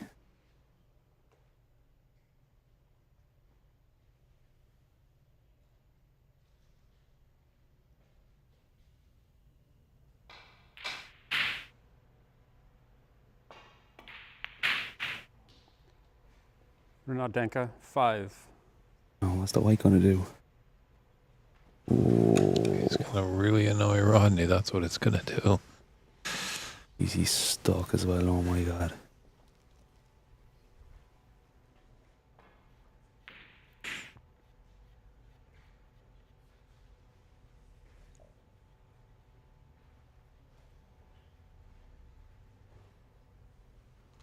Got dentist appointments that are nicer than that.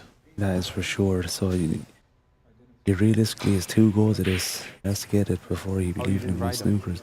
Okay.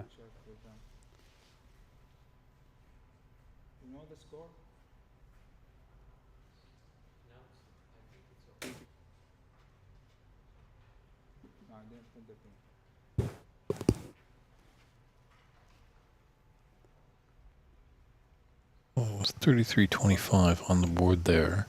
And then Renat made a yellow and a green.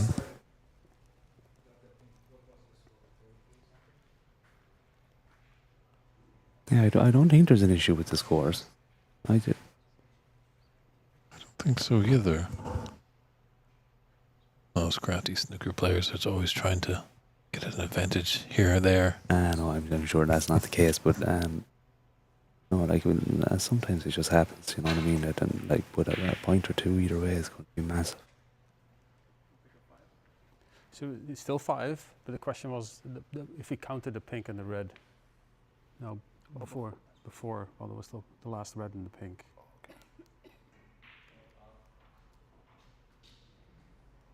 So as you can see on the bottom of the screen, Christian Youngers and the referee Bazimir are just kind of going back in time, looking at the stream. He didn't score the pink.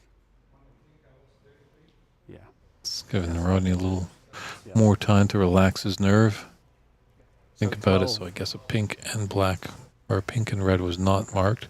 Can I just say something? Yeah. You, Ernest, you said at the start of this match, everyone, me and you, are responsible for our scores. Right. You can't be looking into the crowd here. You're responsible for your score. I knew you needed the brown.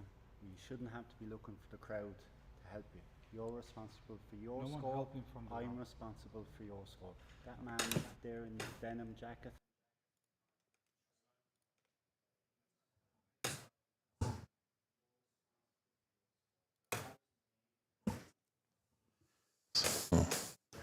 Just a little discussion over at the scoreboard. Yeah, they're just confirming like the scoring system, and so it's like Ernst, the referee hasn't been putting up the score, so it's up to the players to put up their own. Mm-hmm.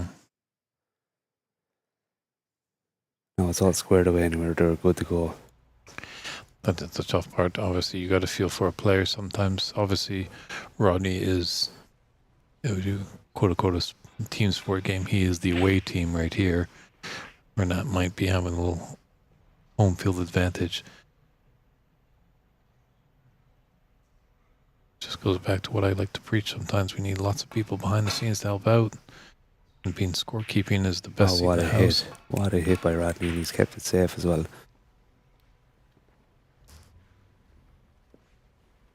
Maybe he has a tin clip on this, but the brown is huge because there's a good chance for a good snooker in behind that black as well and blue.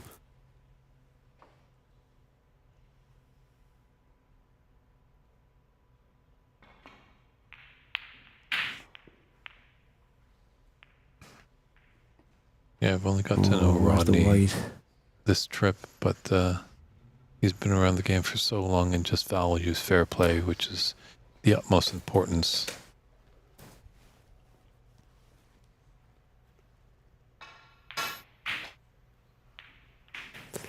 As long as both players, they come to the agreement, it's almost like sometimes when there's non-officiating referees in a match, and if a colored ball goes on the wrong spot and players don't notice it until a few shots time, no real foul is done and they just leave it as it lies. 4.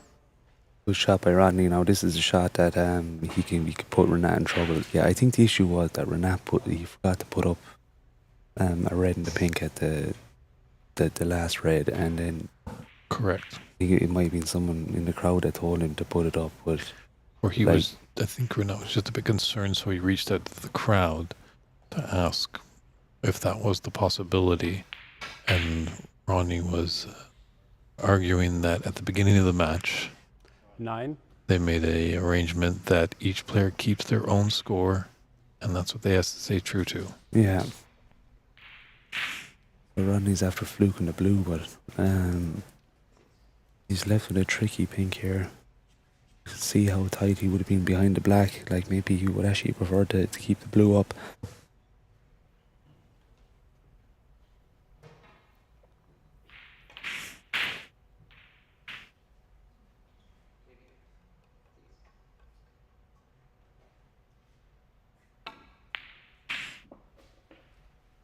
I don't know, we're in a black 15. ball all of a sudden.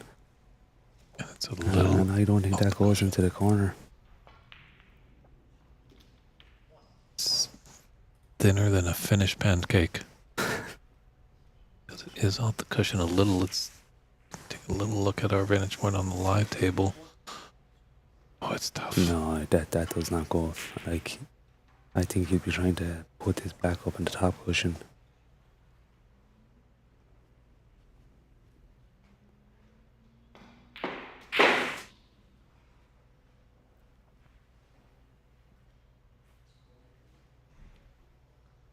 Yeah, this one's building up big. This is only the second frame, but coming down to a final black, it's always devastating to lose it on that last black, but thrilling if you're to take the frame on it.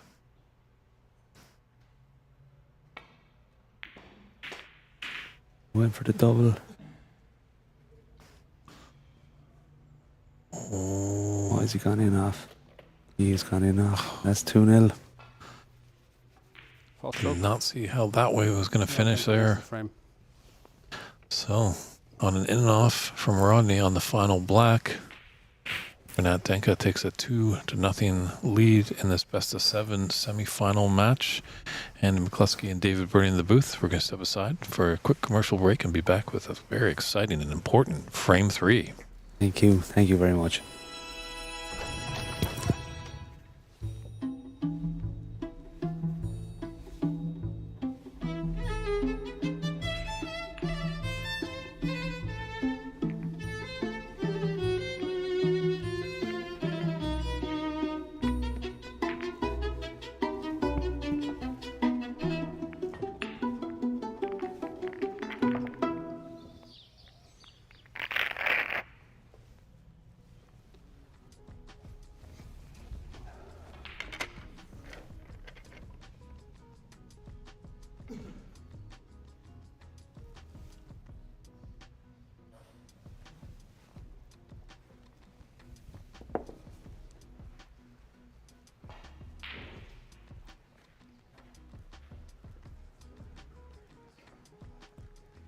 So the issue was that you, saying anything. No, that's not the issue. He made it up.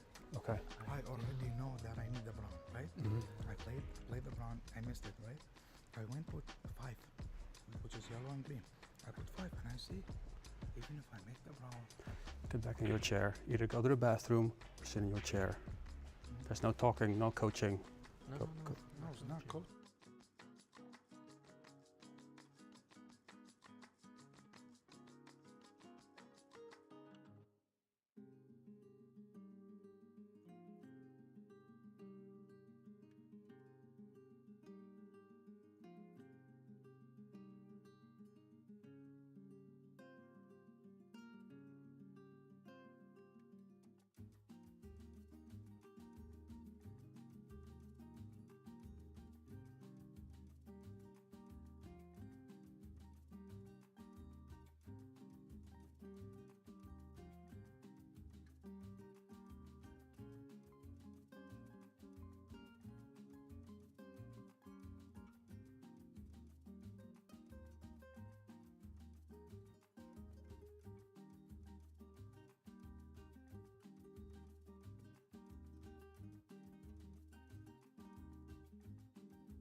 And we're back here with frame 3 of this exciting semi-final.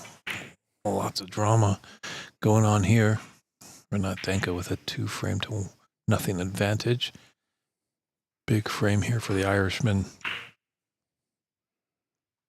Yeah, you almost feel like he's in a maybe kind of a must-win situation for Mr. Goggins. Yeah, Rodney obviously has been around this game for a long time, so he's probably been in situations where he's trailed and his opponent needs one frame to win and he's roared back, but it's definitely not a situation you really like to be in all the time. And a nice opening red with that rest. And we'll see what he can make of it here. Few reds open.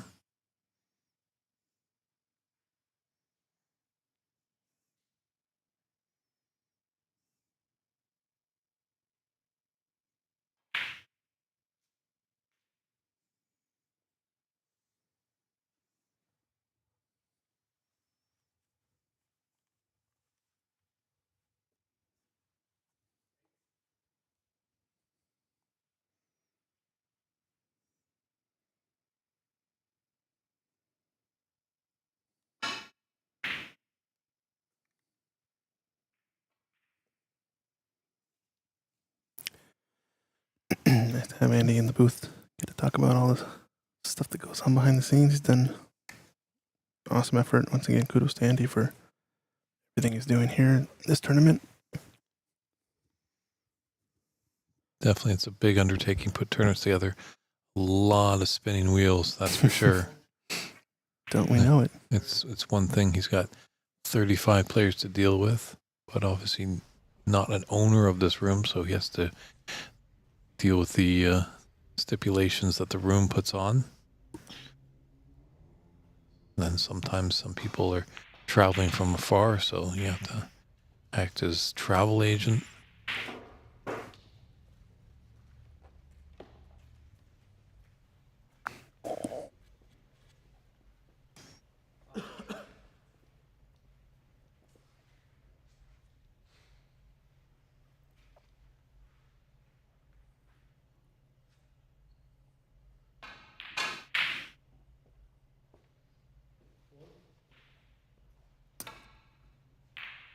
Looks like it's going to be now back to the safety battle. Good on Rodney here to get that red that's leaked out back into the pack. Maybe a slight advantage to not just being ahead 2 frames to nothing. He is an impressive break builder, so you wonder if he might just get a little sniff of potentially a red and a color afterwards, that he might go for it. As in the early stages, he might be content just to keep playing safe. Off the red. Almost flukes it, but going to be leaving this over the pocket.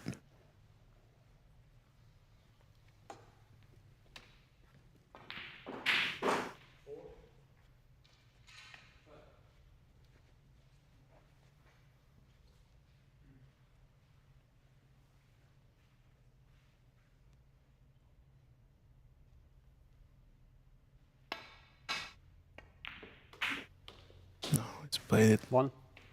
perfectly. Nice little drag shot. Hole for the black. We have drama, ladies and gentlemen. This is going to be a good one, I think. Yeah, it's got a nice little angle.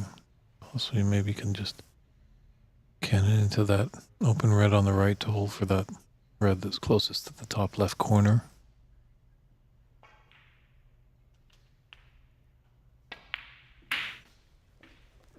Oh, you got a nice angle that he could just stun it and hold for that red instead. Yeah, it was just It's a little tough from our camera angles. needing to get just a bit high on this red so we can come off the top cushion.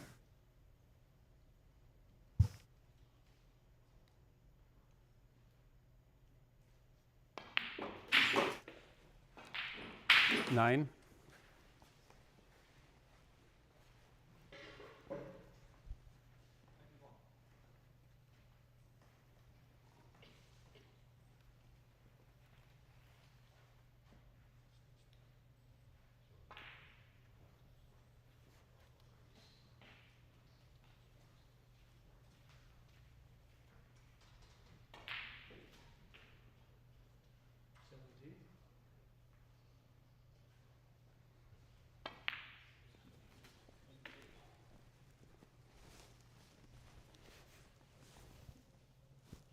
16.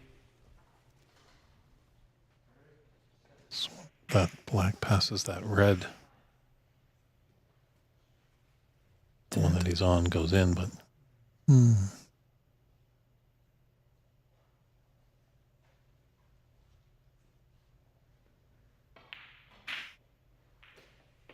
17. see it doesn't as Rodney's coming up to play for the pink. He's got a perfect angle here. None of these reds are potable to the right corner pocket, as you can see here, but he's got the loose red next.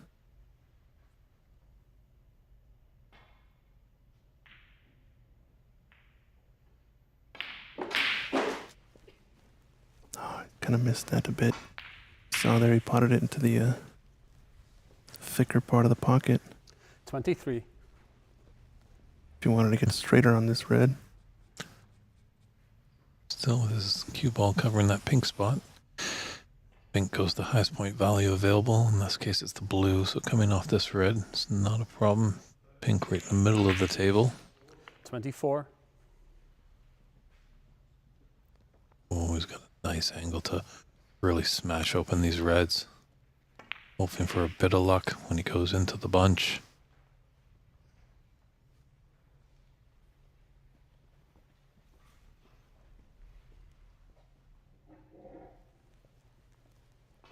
It's not taking it on. If you guys are watching the second TV table as well, that one's starting to get a little closer. 2-1 up, and the frame score is Ali Alabaidli, but David Morris coming back in this one, 47-9 in this current frame, try to tie it up at 2-2.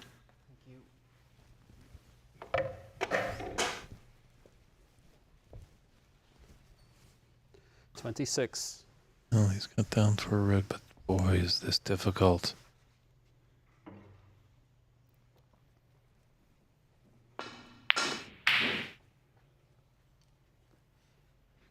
Very tricky, this one. Probably going to play it safe by giving it some pace and coming up that top cushion towards the bulk area. Shot Rodney that. Goggins, 26. Yeah, a good pace, like you said. This also doesn't leave the red over the hole. It's got the left edge of the pack here, Renat, so you can get a pretty straightforward safety up table. It's a bit thin, but it widened off of that first cushion. Fairly okay. Do we have a plan to hit ahead, though? Always scary with those safety shots of, you hit it just a little too thick and in-off could happen into one of the top corner pockets. I think these reds are on a plant. Chose not to take it, though. Trying to play the aggressive safety and open up a lot of the reds here. One saving grace might be that he's tight to this bulk cushion, but that is leaked over the pocket. It's going to be tough. Yeah. He's got it's a bit of an angle, obviously, so he can come off top cushion. Then if he judges the weight correctly, he'll be onto the pink.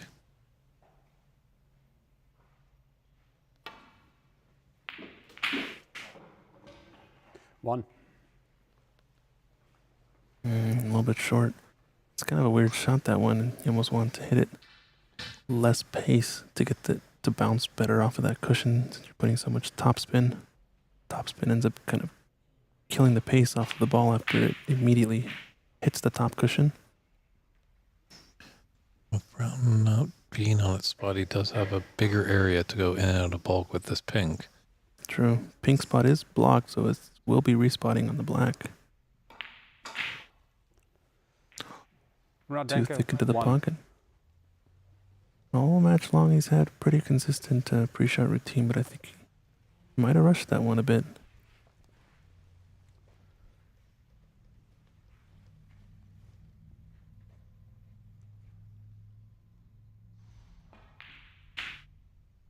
Slipped the potable red into the right middle, but he's so straight in this shot. He's going to have to pinch the pocket a bit, I think, to avoid following it in off into the corner, into the middle. So as a result, just gonna pass it up. Tables are playing tough. Gotta be patient.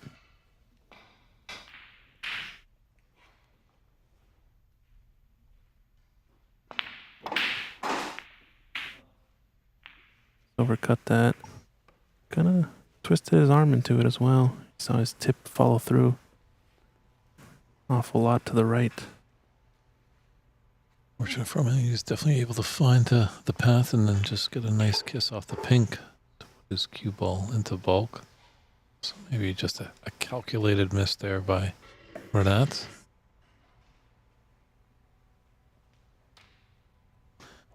Obviously, Rodney has the advantage in this frame, leading by 34 points to nothing. But Renat is leading the match 2 frames Oh, wow. to 0. Look at this shot here. Let's put his hand up.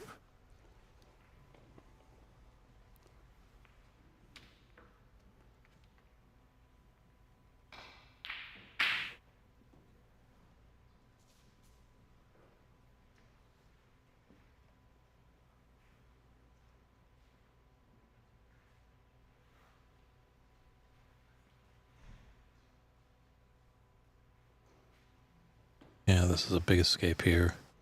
Just how those reds are spaced out there and with the pink on the middle of the table. And make sure everything is safe. Just trying to tap this right red down the right cushion. It's a good shot. It's left a few reds doubled up, I believe. It's actually pretty close.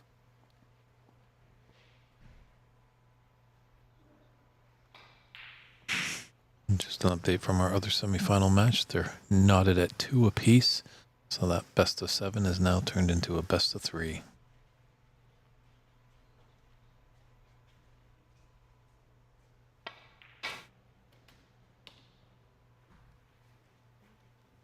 One.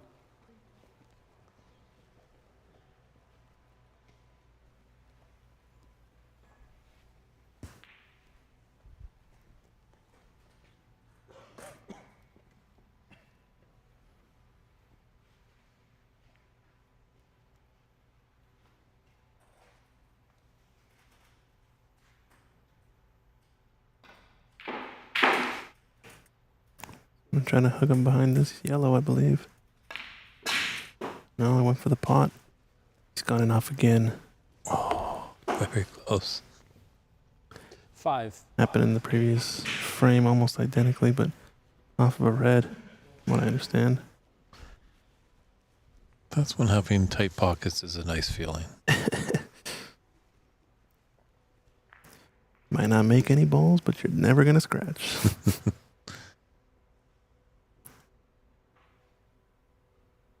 It's going to be shooting down onto this ball, so it's going to require some good cueing. Any bit off center, it's going to shoot the white offline.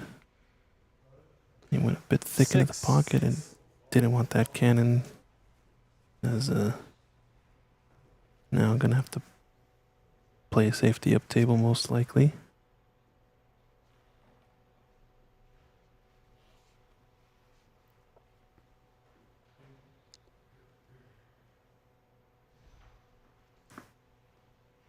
Black's not potable.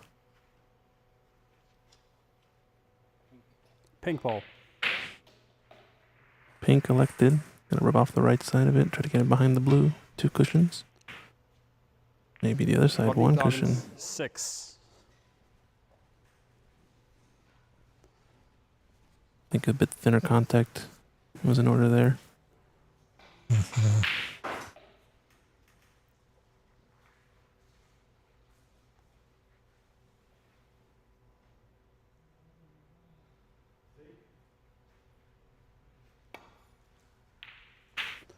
Foul stroke. Rodney Goggins, 4.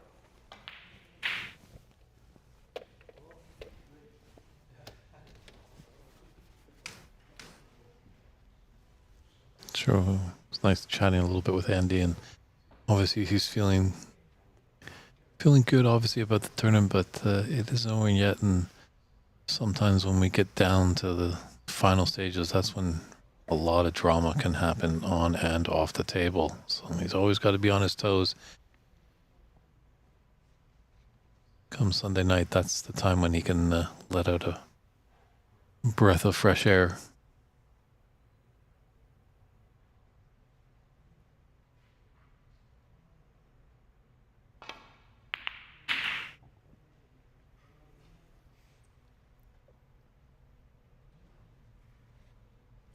Did you get 4 for the foul? I did. Okay. Yeah, thank you. I think the brown is covered up. Yeah, there might be a little pathway. Is there a bit of the red that Renat can cut that in the left middle? It's thin. He's missing it. He's going to leave his red down at the top end.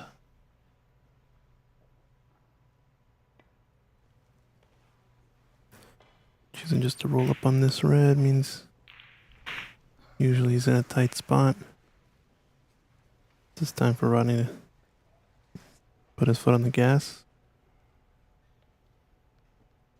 Maybe sense a weakness, or gonna keep putting defensive pressure on.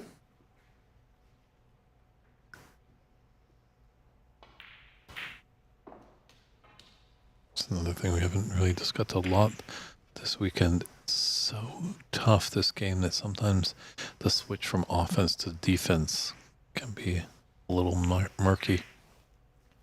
This looks pretty decent. Especially when you get in a good safety battle with your opponent. Sometimes when you have an opportunity to play a pot, you forget how to pot.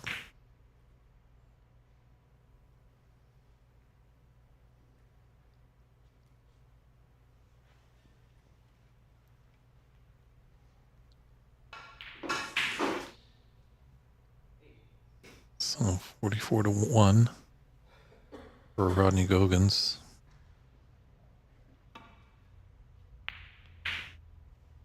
His third frame, very important frame for the Irishman, as he does not want to go down 3 frames to none. Looks a little bit close, but not going to be angled here. Did have excellent length on that ball with the white.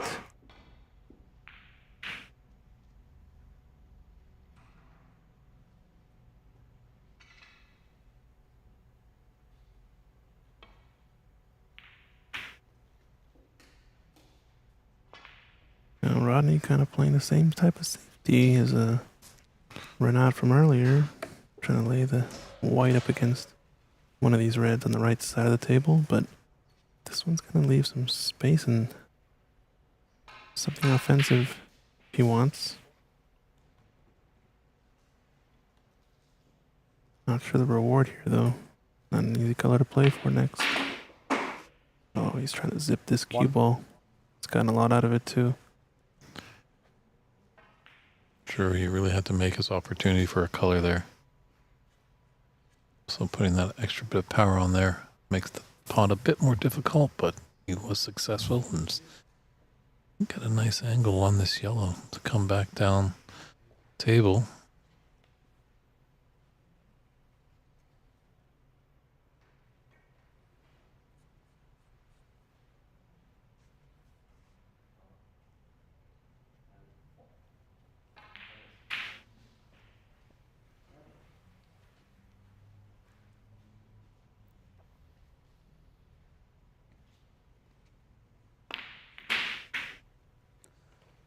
Renat Denkha, 1. Ooh, this blue's going to block something? Nope.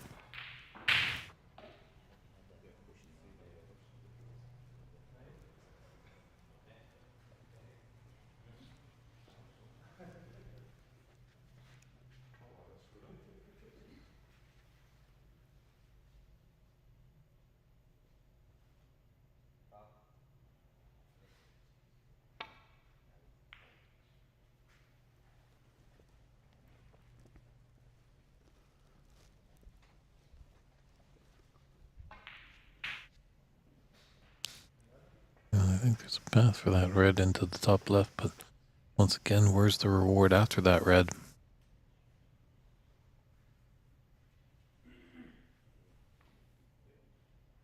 Nah, there is none, so safety it is. Oh, great pot. He could have avoided the cannon in the black, so really good shot. Even Rodney thought he was One. thinking safety, but got back up and sat back down. Great pot from Renat. It's got one open red to play with. Tough one. Couple of tough reds down the right long rail.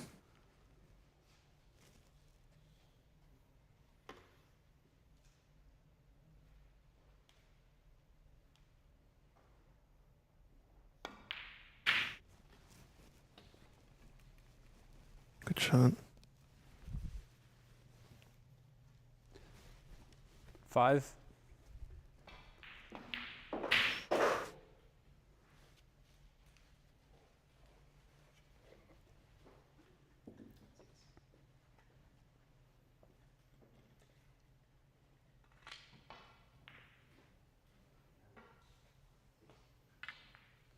You can see one of our sponsors for the tournament, Hydrate. Rodney's sporting a bottle of it for his match. Good 6. shot with the rest, but Yeah, might you have sorry, Christian. drifted far for the blue. Excuse me. Just stating, yeah, if you want to need some help getting your brand out there, reach out to us. There's always great sponsorship abilities with these snooker tournaments. And at every level too. It can be as smallest donation. Can be head stream sponsor. Plenty of opportunity. Especially if you want to support the game like we do. And our reach is global. 11. Seeing players, or not players, viewers tuned in all weekend long for all over the globe. Obviously, it helps when there's a fellow country person involved in the tournament, as there was an influx of the Dutch over this weekend.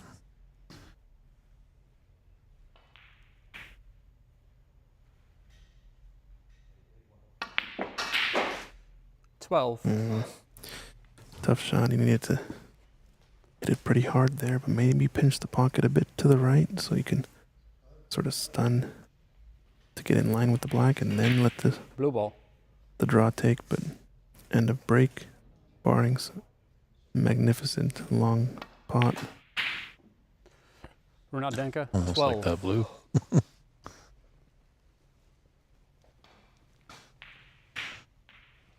Oh, for Renat, not bad. Yeah, slowly crawling him back into this third frame. Only 30-point difference and 51 on the table. Keeps him in it, preventing Rodney from getting another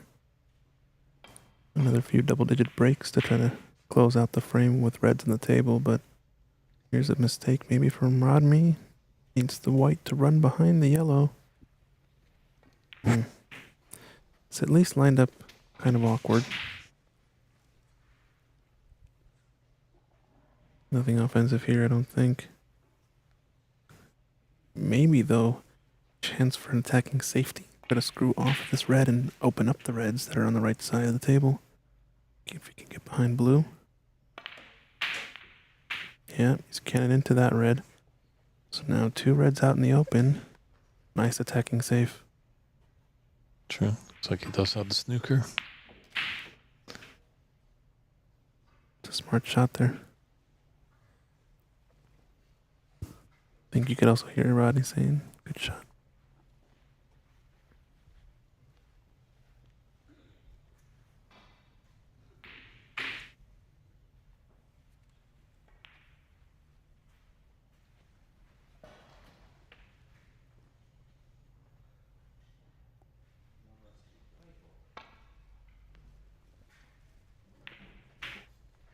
Uh-oh. False stroke. Quite Renat unlucky. Denkha. 4. Just seen it all tournament long. A player makes a phenomenal shot, and they reward an in-off. It's like, 4 foul points to their partner, our opponent, and putting their partner back in the D with ball in hand. Kind of fortunate actually for Rodney. You would imagine who wouldn't have left a safe red there, and probably an easier potting opportunity for Renat, but as the rolls go, he's gonna have to play a good shot regardless. Don't know if he can put the white all the way to the left part of the D and get a look at this lower red.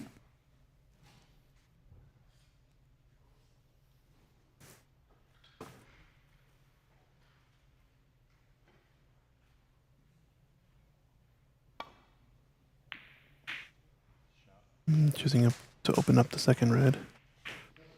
The third red, excuse me, and this is gonna glide in behind the blue-green.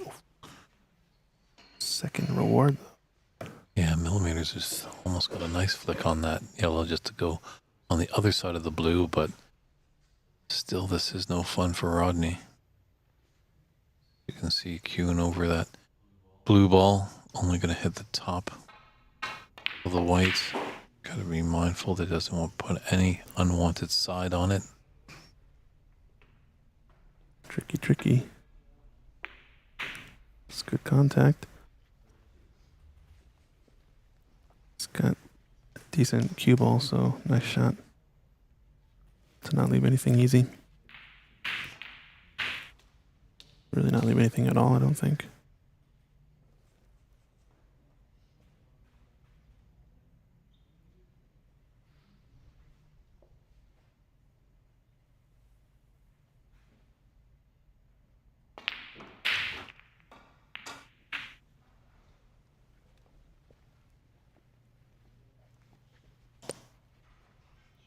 Oh, he's fortunate. Great shot there. Almost thought he was going to be playing for the blue, but second prize gets a $10 donation to the stream.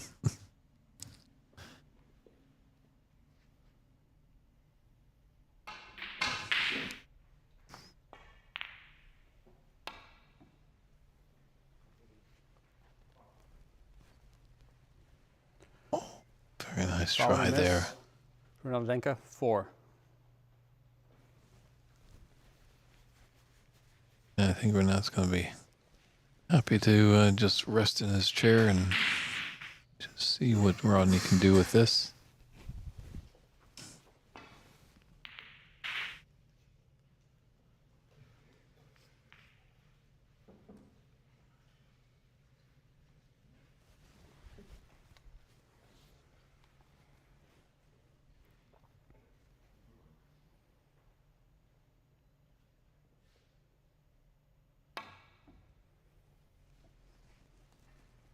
Very interesting route, but he's going to get it this time, I think. Really good shot. Nice escape from Rodney using the running right-hand side. Catch the 2 cushions and get a nice line to go 4 cushions into that red. It's going to leave a shot, though. Renat's going to be shooting at this, knowing his style.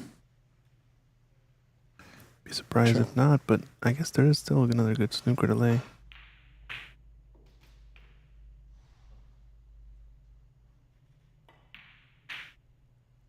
Ooh, is it there? Oh, I 1. thought it was going to be a bit short, but it just got an angle on the yellow to come back down the table.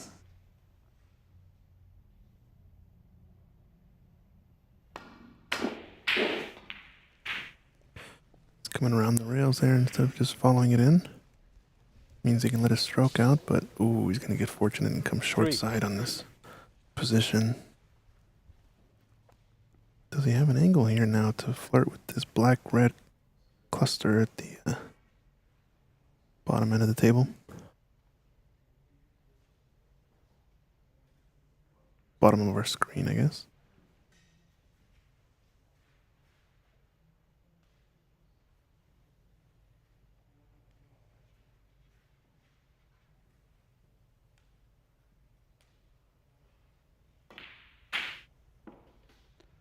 Four. Might just roll up real tight to Yep. this black. Nice thing is the black's going to be stopped by the red, so take that into account. thinking with the angle he has, he might have to hit the black, play off the top cushion, and then roll onto it. It's just going to be tricky, the pace, getting it right. Either way, Lux for this. He's got to hit the black. If you could, though, you would like to separate the balls enough to make the red potable.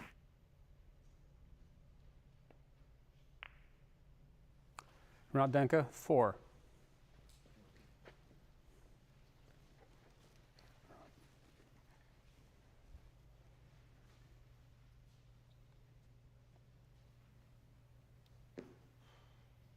No, it's gone wrong. He's left an edge.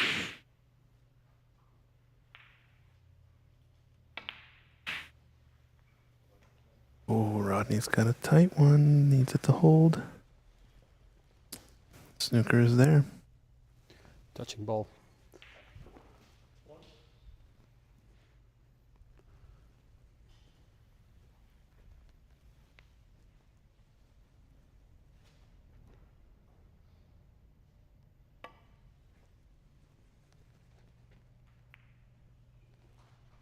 Yeah, the only reason why referee Basimer said touching ball on that black is if that black was to move at all, it would have been a foul, as much as the red is the object ball.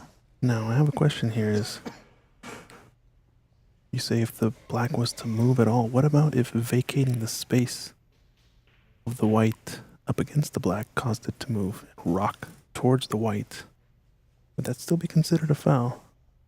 Because in that case, you cannot escape a foul in reality, right? Mm-hmm. So I think as a referee, you'd have to make sure of that point, right? You have to check if the black moves in any direction except for towards the white. Then it would. That's a good point there. Yeah. These reds sometimes these balls like to get close together, and when they feel like they're separating, they might want to roll back and rekindle the friendship. Right, So. especially with, depending on the type of nap on the table, it's much more likely to happen. Sort of thicker nap might motivate that type of rocking motion. And even in the clubs that we see here, the rooms, obviously everyone's trying to get the most precise, pristine conditions, but it's tricky. I don't think you see it too much on the pro ranks because they're getting highly skilled mechanics to pretty much set up the tables for the tournament. Smith hit that shot completely. Renat Denkha, This could be 4. disaster for Rodney. Renat with a great chance. Thanks, David Brock. Just making sure that logically makes sense. Clearly, Jim, that is illogical. So, Scores up to date. consultation of the scoreboard just to make sure everything is correct. And that is where we are. 14 points in it. Rodney with the advantage in this third frame, but 35 points on the table. Yeah, it's pretty straightforward. It baffles me when you get some players that just don't really score appropriately because it seems very simple. It's kind of just any points that you produce, whether it's for yourself or it's foul points for your opponent, you mark them yourself. Any points somebody else scores, whether it's for themselves or for myself, they score them. So it's extremely simple, but some players, and I don't know, not necessarily in this tournament, I just seen around it, It's just don't understand that concept. Yeah, that's a great etiquette philosophy right there. Any points that you're responsible for, whether it's for you or against you, you should mark them. Yeah.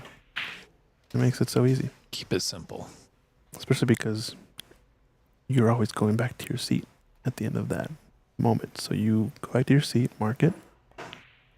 The other person has a clean bill of health to come at the table. Yeah, you already got enough things going on. It's not like, wait, I'm marking my points, but then you're marking my fouls, but I mark your fouls, and it just can really make your brain scramble. So no need for any of that.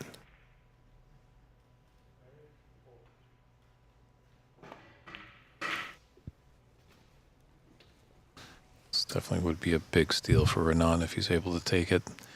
3. Balls are all out there. Does he need the pink though? He will need that pink. It's not in the best position, and black's kind of in a tough position as well. They're not in ideal, but they're not in terrible positions. Yeah, pink is required for the win, not the black. So really it's going to be all about keeping a tidy cue ball amongst these shots. Oh, lost it there. Just didn't 5. strike through it. I think he might have been a little bit possessed by trying to really pot that ball clean. This looks close. They're looking at the line, both players. It's kind of where Rodney's sitting, that line, and you can see not Definitely getting looks down. really close on our end. Might just be able to clip it in. It's like, can he overcut it? Probably yes, but you get enough to cut it in. Oh, and it's there. But watch out, cue ball. 9. Just shows how deceiving these pictures on the computer and television screens can be. Still in a weird one.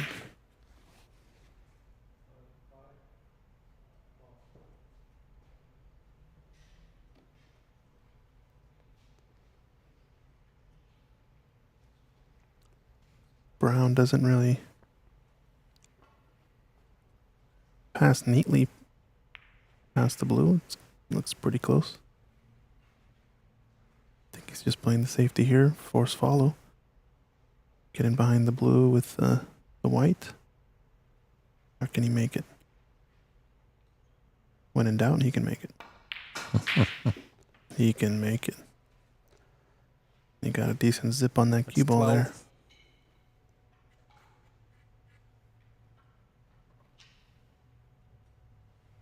Now I was just looking at how can he get on this pink. Wants to be at least parallel with it. So he can 17. reach over the table with his right-handedness, and this is perfect. All he needs is this pink. This is his frame ball to increase his advantage to 3 frames to none. What a steal here for the man from Chicago, Renat Denkha.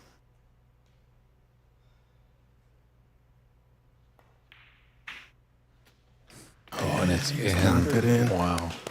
Good round of applause there. So Renat Denkha's got an impressive 3-0 lead in this best of 7 semifinal match. But Rodney's a tough competitor. He's not going to go down quietly. So let's see what happens when we come back for frame 4 of this exciting semifinal match.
It's a break.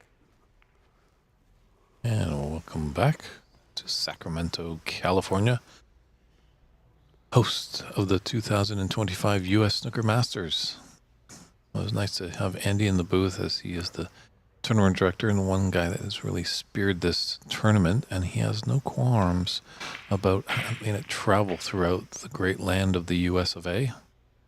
Obviously, Andy lives here in Sacramento, so the commute to the tournament hub isn't that bad. Yeah. But he'd love to take this great tournament, as it's the first one, and I think it's going to get a lot of traction. Well, he's definitely hoping, he can find the East Coast and maybe somewhere in Middle America. Alan Fluck comes to us the way of Kansas City, originally from Oklahoma, and that's right in the middle of the US of A. So, while these two guys have a safety battle, just an update on our other scores. It looks like David Morris has a 3-2 frame advantage over there, and they've just started their 6th frame.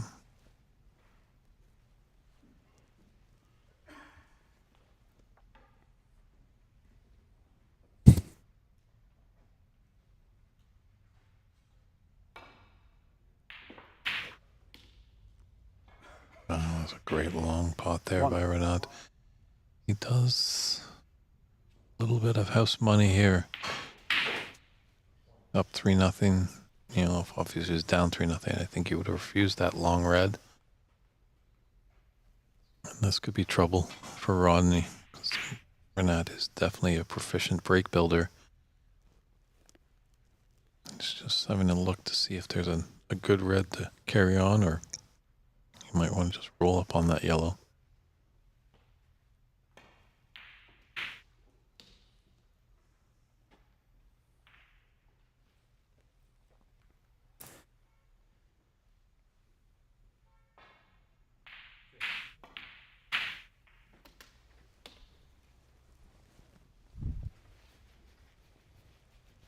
It's a good shot. I think he might have 3. wanted to roll a little bit more, just to maybe have a different red option, but he only has the one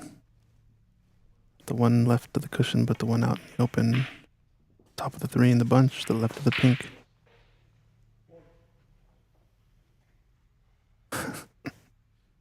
I like this. This is a good bet to place. It's the over-under on Dave saying, ladies and gentlemen, in the presentation tomorrow. I put it pretty high. What do you think, Dave? Now that you're biased by this comment. Yeah. You've jinxed it there, because I'm going to say 100% now. now I'm taking side bets. So, if anyone wants to get 6, just, slip me a cool 50 and we'll see if we can help you out on that. A cool 50, that's it? Okay.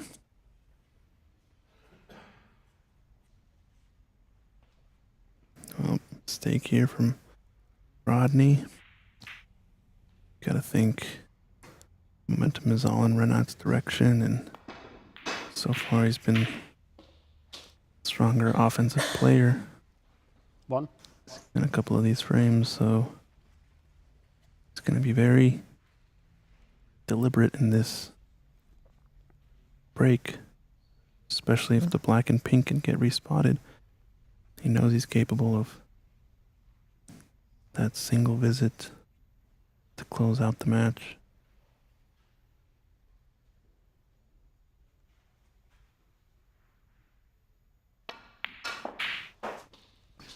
Yeah, it's definitely nice to see SI147 having a little fun in the chat, but just going to take a guess 8. here. Maybe what's the over-under on a Sargon-Isaac match? In general? Yeah. I don't know. 9. Over under that it'll be more than 3 hours at 1 a.m. in the morning last night. Probably pretty over if I had to pick. Not that I'm talking from experience or anything, but One thing that I wouldn't have picked, obviously, is our quarterfinals that was on the TV table was a whitewash, and we're on the verge of a whitewash here, and that I did not see. right.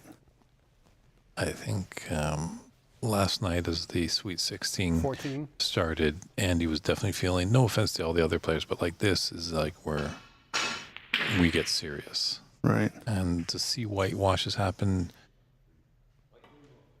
they just don't happen all the time. It's quite surprising. Renat Denkha, 14. Big miss from Renat.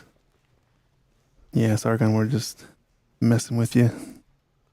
Appreciate the thanks.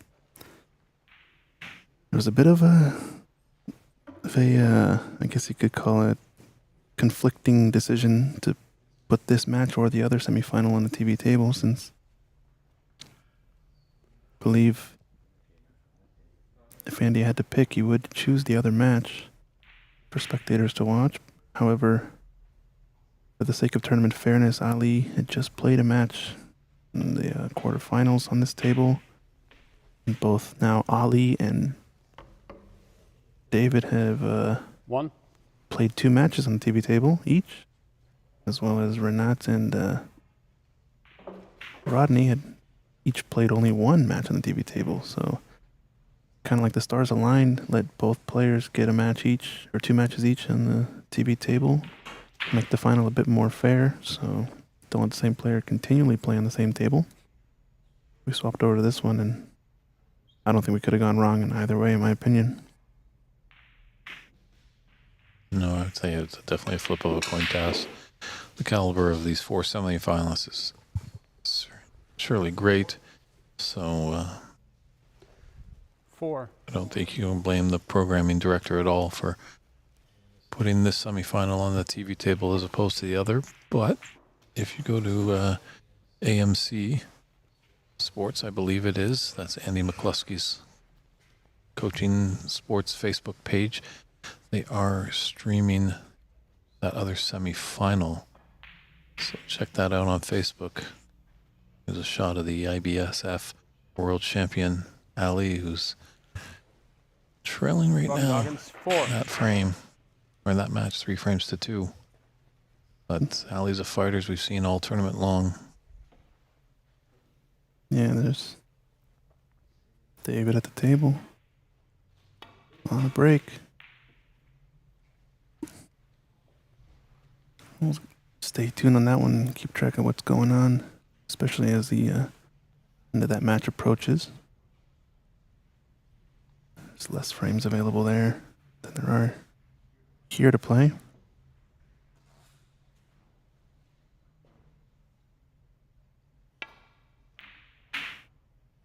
That's a good shot, good white. Doesn't want to cannon the blue. Nicely done. It's a great shot.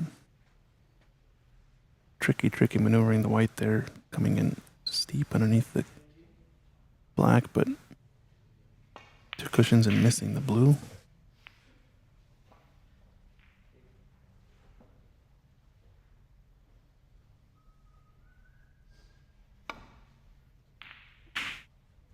Oh, kind of a little bit steep, but as long as he doesn't get an unlucky cannon, he's all right with this white. Another great shot. Kind of the same concept as the previous one, but just on the right side of the stack. Yeah, I think his heart was in his throat there. That was very close to an in-off. I think Rodney's going to be patient here. He's going to use the right red and probably double it, but the double kiss is quite close, so it's going to need to work the cue ball with a bit of side spin.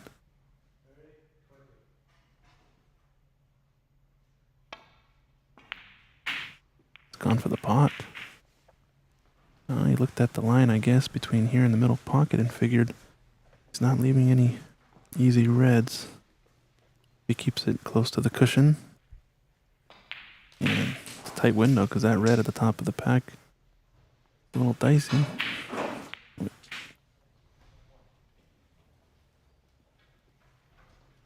This is going to leave a shot to the right middle, but it's pretty thin. Patience of Rodney tells me early in the match he probably passes this up.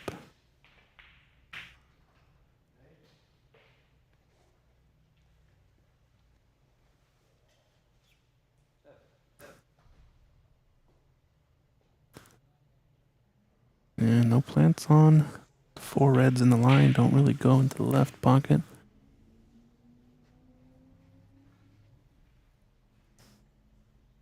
Maybe the top one goes to the right corner pocket. He's in a bit of a spot here. It's gonna have to be going for this, it looks like. Or no, is he screwing back off of this red closest to the white? Yeah. Ooh, off one cushion behind black. Great shot. that red that's up by the green that's making this a very sticky situation, but I think there's a double here. Double this red to the right of the green red. Play the cue ball up by the yellow. As long as you don't get any weird cannons, should be safe. No, he's chooses to go thin on it instead and needs the red to run to not leave a pot on. Not bad.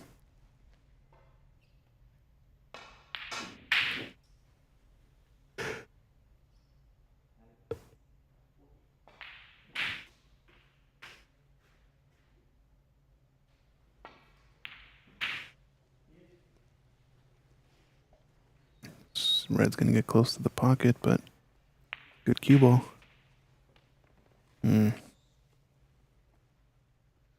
Just held up of becoming a pretty easily potable red. This last frame turning into a bit of a slog now. Red's down the left side getting push safe, one up in bulk. No black or pink available really.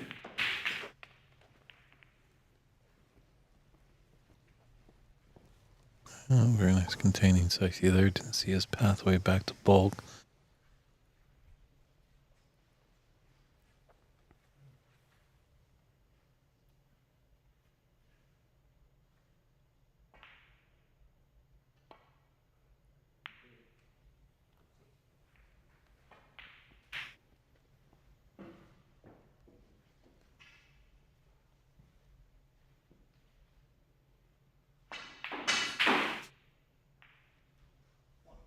Yeah, there's a red, long red into the green pocket. Could maybe jack up and just draw back, you know, with a little bit of safety in mind, getting it close to the top cushion.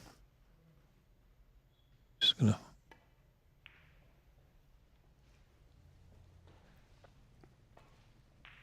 And it might have just been a bit too dangerous of a shot for him. Obviously easy for us, Christians and I, in the booth. I think a lot of shots are good, but it's a lot tougher when you're at the table. Oh yeah, definitely might not be last frame. Never alluded to that. What do you mean? All I'm saying is this match has much more in it than the other match. The other match is 2 frames away from being over at the most. This one has plenty of runway, especially if Rodney's gonna make the comeback here. Renat Denkha, 4.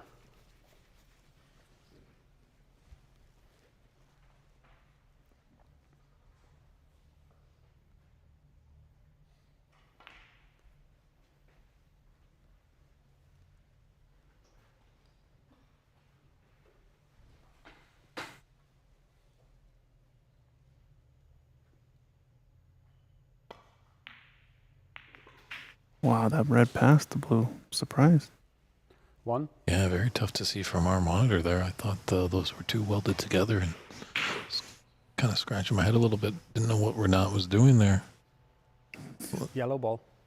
This Ken has been pretty unlucky to not end up on a even good look at the black, so another safety. I think we're in for a long frame here, folks. Renat Denkha, Maybe 1. not. Yep, we are. Barring some big breakup or bad miss that opens up all the tied up reds, I think both players are going to be quite tentative to take any huge risks on. Yeah, Rodney's got a little bit of a blind cut into the top left. Just the concern is that red on the top cushion. He might cannon into it if he misses. Yeah, he didn't cannon into the red, but he didn't get the pot. He's kind of pushed that red nicely out into the open for Renat, so it goes past the yellow. He hasn't gotten away with it, unfortunately, but I think Renat's eyeing up a different red up table.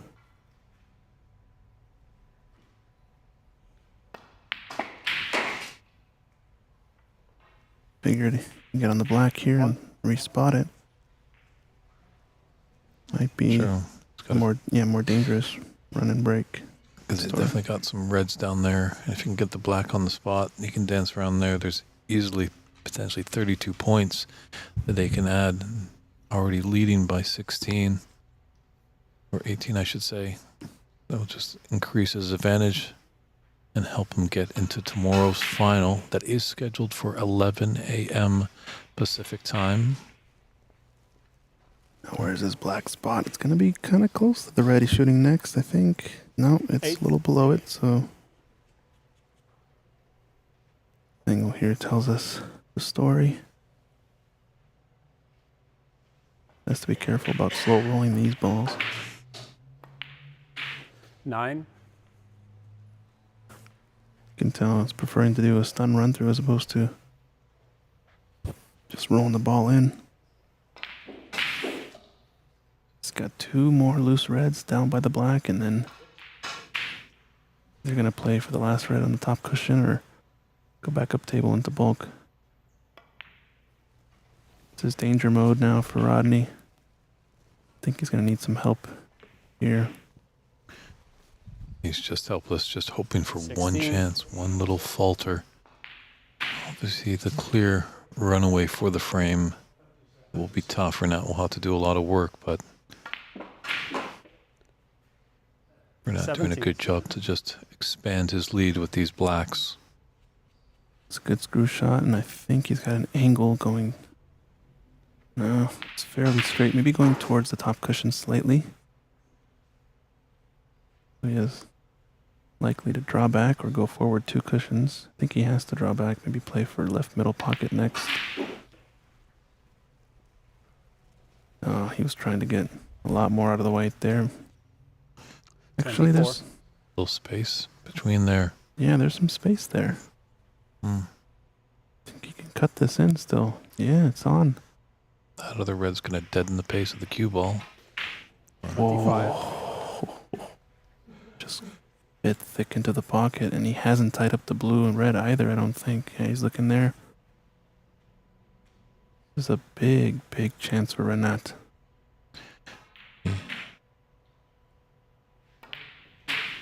Oh, Oh my what a gosh. fluke that was. He just puts his 42. head in his hands.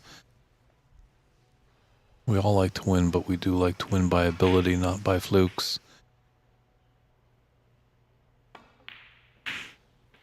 33. Brutal. Brutal for Rodney there.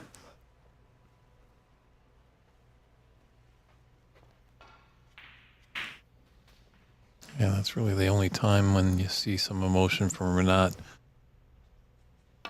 Unless he's off the table. Always got a big smile on his face. He's in the room, but that goes to a straight face when he's at the table as he's a fierce competitor. 35.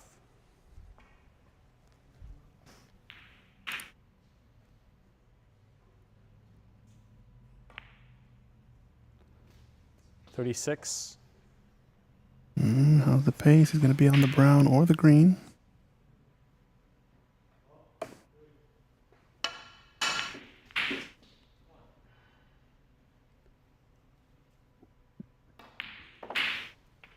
Yeah, played that well. Good stun shot, played across. 39. 39 break.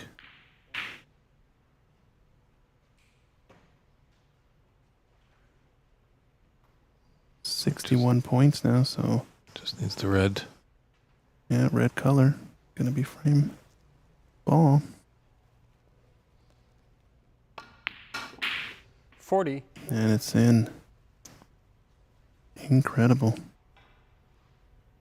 I think a lot of people had Renat with an outside chance to get to the final, but Yeah, I guess maybe he's got a little luck of the Iraqi. yeah, maybe. That black Renat went Denkha, in, but 40. well, Rodney does need a snooker. This 4th frame definitely looks the way of going towards Renat.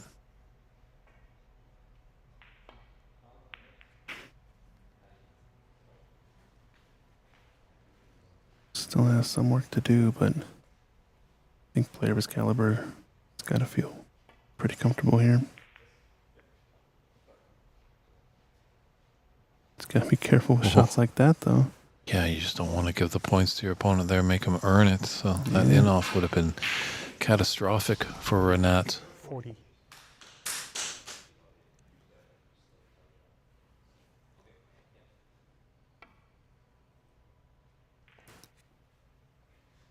Joe Black here.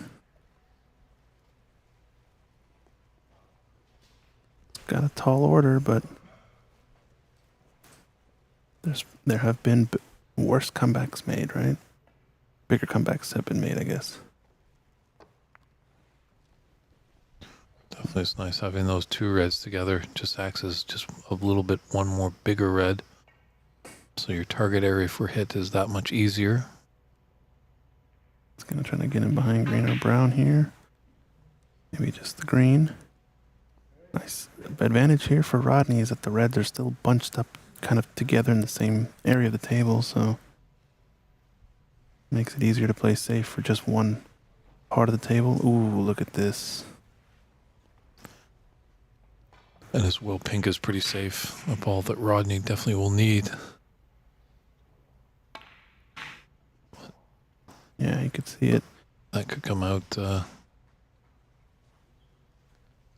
at some point in the future. However, Renat probably does not want to touch that at all. Could have a path for this red that's closest to the top left corner. A little trouble because he's up against the cushion and the ball can, but wouldn't blame him if he took it on. Just containing safety. Not safe, though.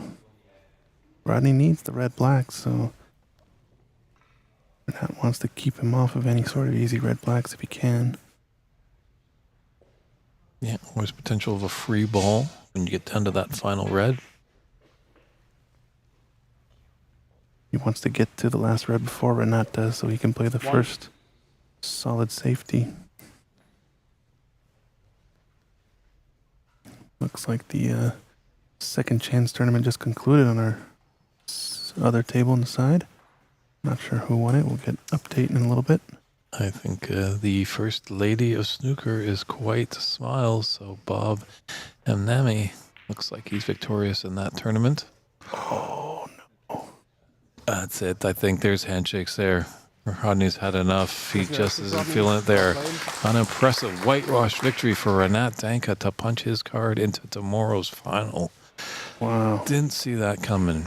I've just really enjoyed watching Rodney all tournament long, as well having him in the booth. He's a wealth of knowledge, a real stand-up chap. Thought that he was going to represent Ireland in the final, but now it's just left to David Morris.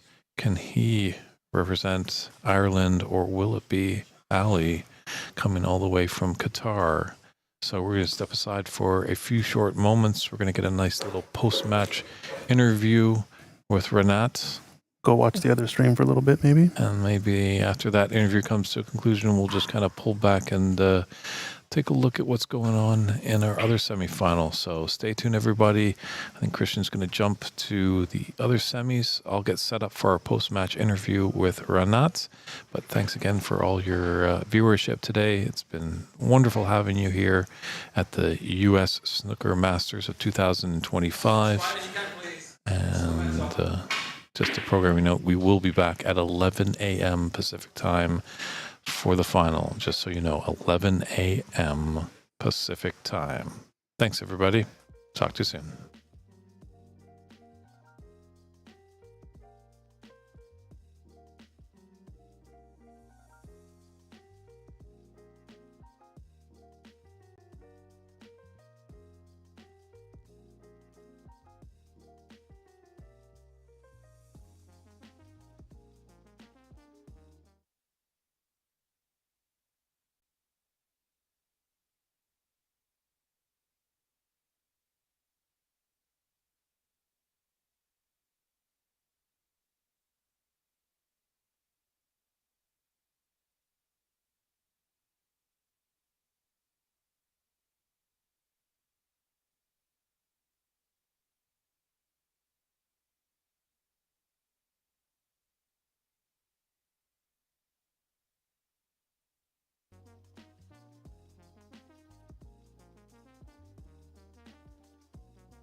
Welcome back, everybody, to the 2025 U.S. Snooker Masters. We're here fresh off his semi-final victory.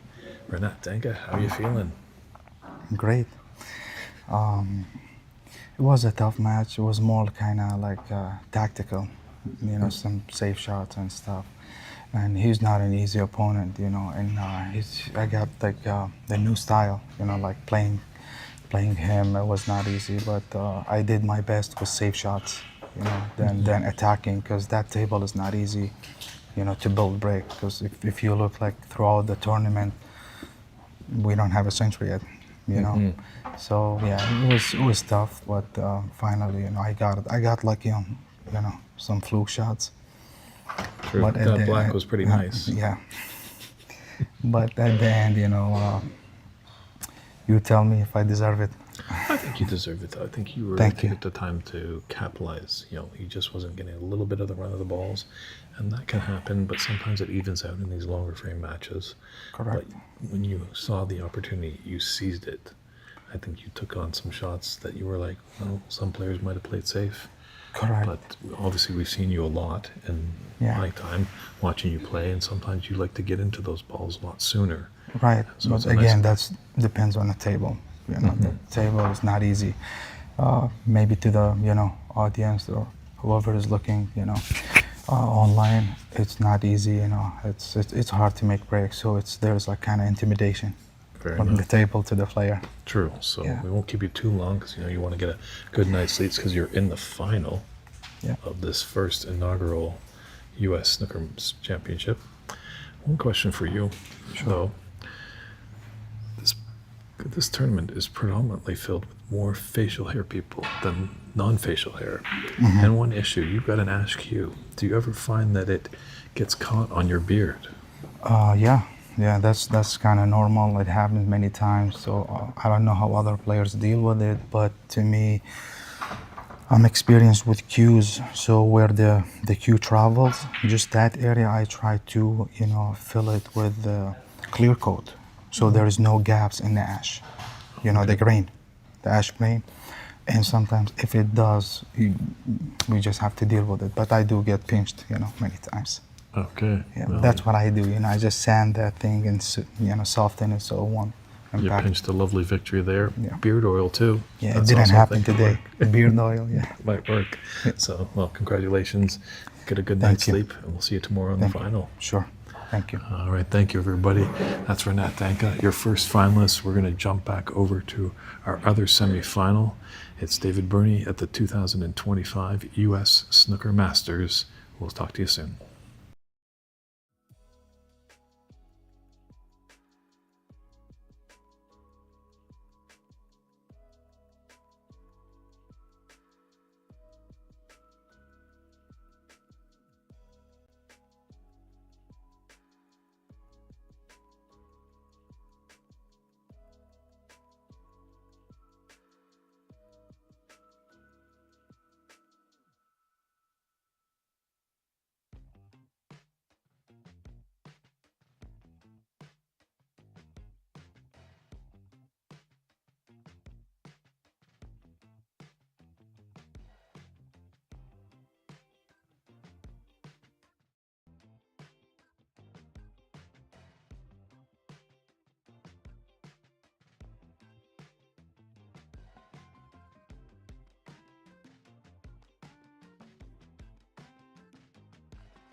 Frame 7.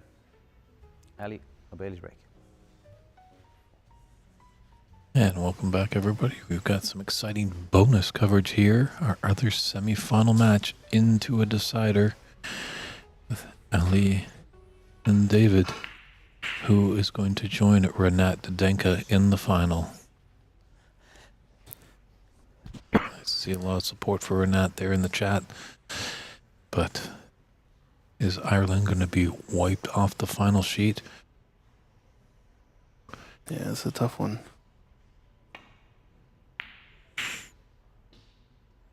Great opening pot there from David Morris. Unfortunate though, he's going to be underneath the both colors, so I'm just going to roll up here. Would have liked to come a bit short, maybe. It's a good start to this decider though. And our good friend Brendan O'Donoghue is the man in charge at the table, the referee. Looking like Joe Policeman there, making sure everything's on the up and up. Yeah, we get to hear his beautiful voice.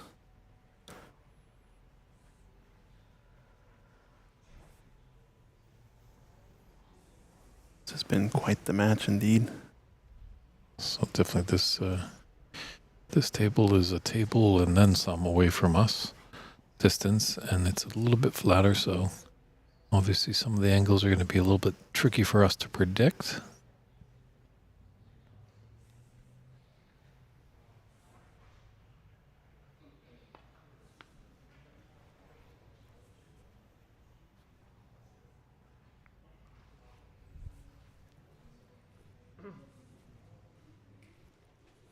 I might have left this red on into the top left corner. 1.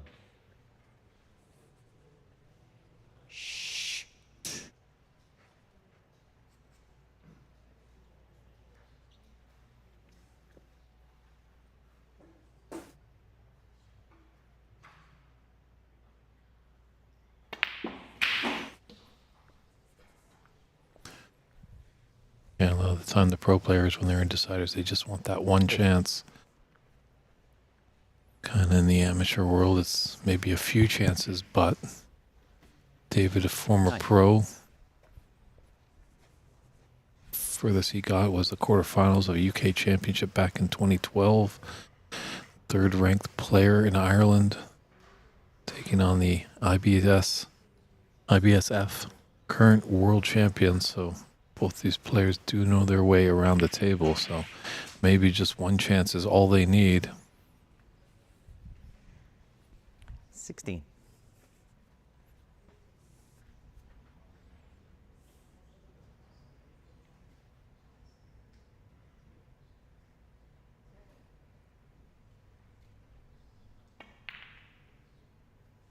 Davey, 16. Just filters one, that's 16. So he's giving an opening for Ali.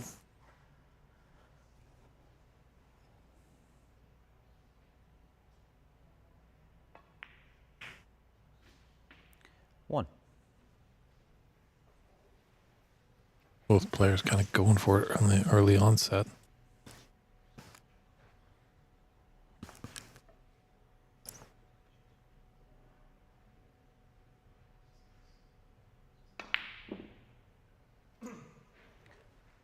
Ali, 1.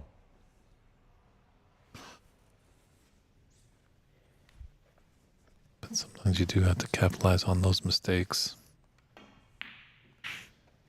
1. Just fixing our camera angle there, get a little bit better vantage point, but apologies for the flatter view, but at least we get to watch this decider.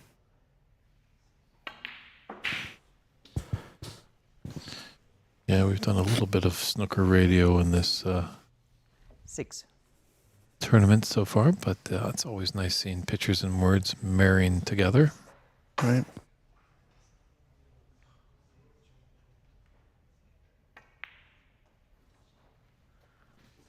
David Morris is looking pretty strong here. He's playing for blue, maybe. Davey, 7.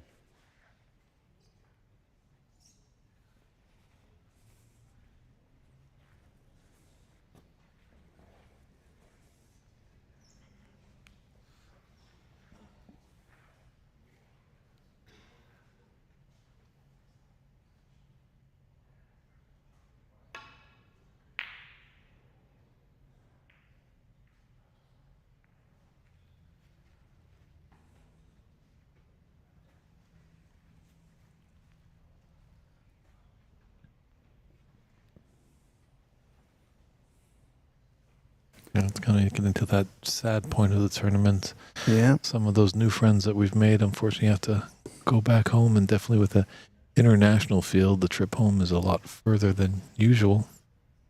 Yeah, a lot of folks are heading home today since tomorrow's just left is the final to the top 2 players. As we saw earlier, Renat Denkha, guess you can call it an upset, getting the win, punching his ticket into the final, representing USA. Our last finalist is one of these two. Let's see what we got coming up here. It's a good shot from David Morris, a nice attacking safety. He's lined up the blue, pink, and red. This red over the pocket's going to be tough to play safe on. I think Ali's feeling the heat a little bit. You saw him ruffle his shirt a bit.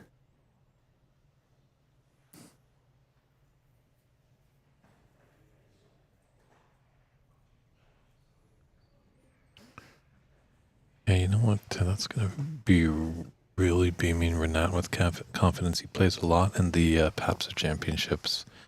And in that championship, you can achieve a 2-year card to go over on the play on the pro ranks.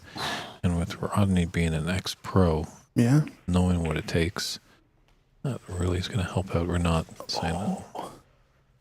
I think this red is on now. But as Renat and I were talking in the post-match interview, he was like, it's very tough. These tables are very tough to really score heavily, as there hasn't been a century yet in the tournament. But we do still have this frame and potentially have 9 more tomorrow in the final.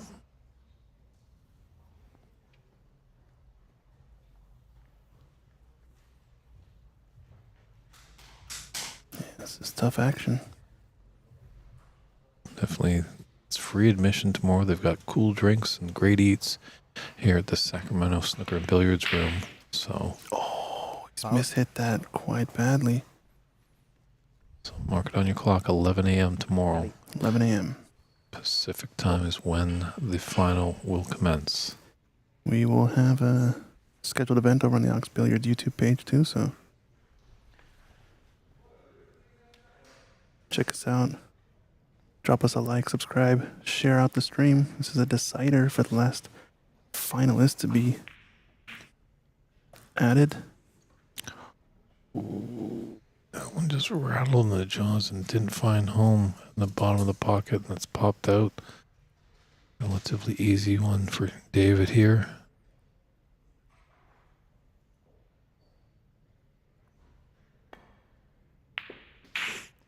One. We always say you like to have your opponent beat you. You don't want to beat yourself. Yeah, that's a tough one.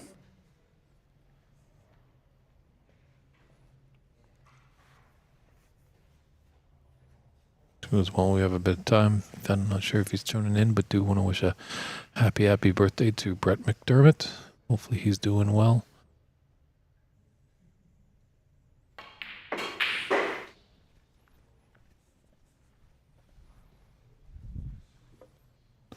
Three. Kind of looks like a lineup a little bit with those reds. It's obviously tough from our vantage point here.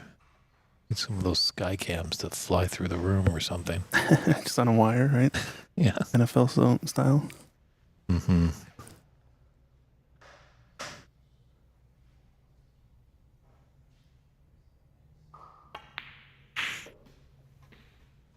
Four. Ooh, got a good amount of draw on that. I think might be good on this pink. Although I think he has an angle going up table. Gonna need to move the white to get back down for the reds. Oh, good shot. Must be a red on in the pack here somewhere. 10. Yeah, we've had snooker radio. Maybe it's now blind commentary. As much as we have the visuals there, it's a really tough angle for us to see, but David's body language definitely tells us that he's confident that one goes in. He's on a break of 10, putting him at 34, now 35 overall score. 30 points ahead of Ali. Looks like there's maybe 6 reds left in the table, so a lot to play for still, but break builder of his capacity, I think he's going to make a few more.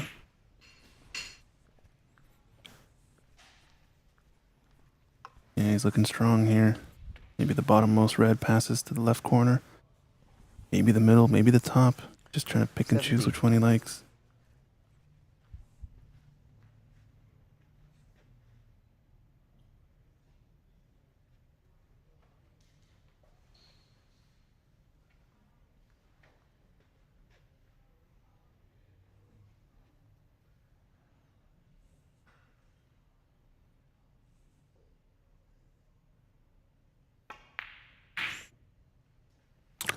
David. I always do 17. the lip smack at the same time, you and I. Oh, Yeah, I tough. definitely like to I think that was the visit. He could have gotten it. come back on that shot.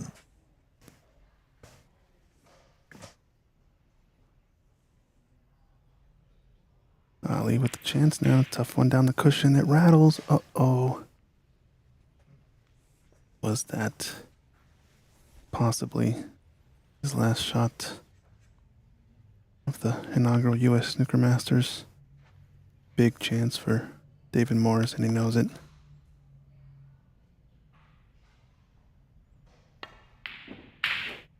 Oh, thick to the pocket. Trying so hard to come around 2 cushions for the black. He's missed a chance there. Drama, ladies and gentlemen, drama.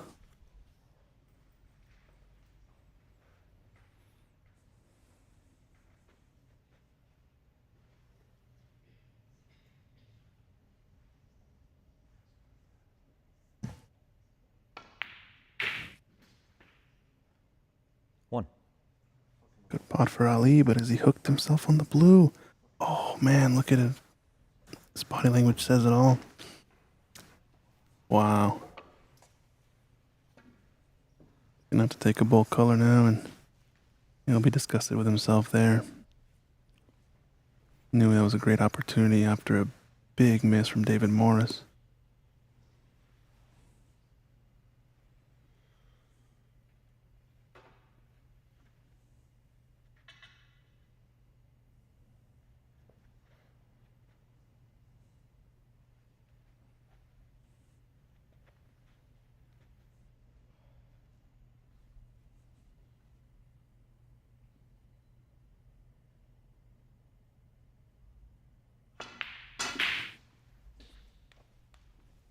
Well, he might have a good recovery shot here. Yeah, he's nice on the reds. 5. Really good shot. There's a red into the left middle. Is it the close one? And just, yeah. Oof, almost 6. overcut it, nearly. Where's the white? It's okay. It's going to be tight to the cushion, though. These blues are quite challenging. Not automatic, even for these guys. It's going to have to put full focus in. Getting up on the next red's going to be a little tough, too. Oh, good strike. Problem now is he's got a long red 11. left.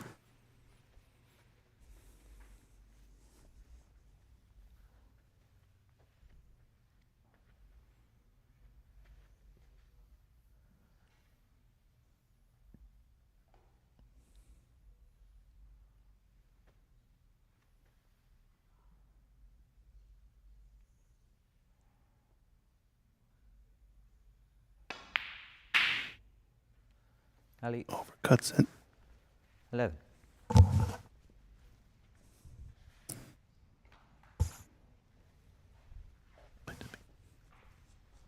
He's left it on.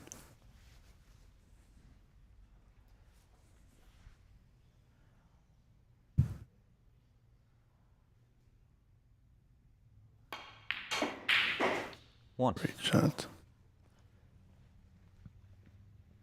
Yeah, it definitely looks like those blue or the reds just below the pink.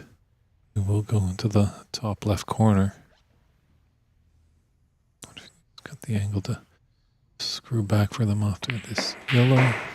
He's going to need to use the cushion. Oh, he cannoned the blue. All he needed to do was avoid that 3. cannon there. Oh, he's got a steep one. He's just shaking his head like, what have I done there?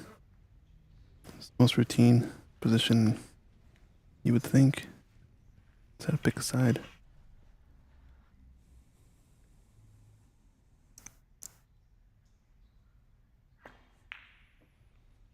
He made it. Wow, what a shot there. Wow, what a shot. Gets With the a rest. big round of applause from the crowd. Definitely a gutsy blind cut there, and it might just roll up to this yellow here. Yep. Davy. 4. Gotta take a replay of that one. My goodness, with the rest. This gotta be a quarter ball cut or so at least. What a shot. Bottom red. Look at this. Incredible stuff.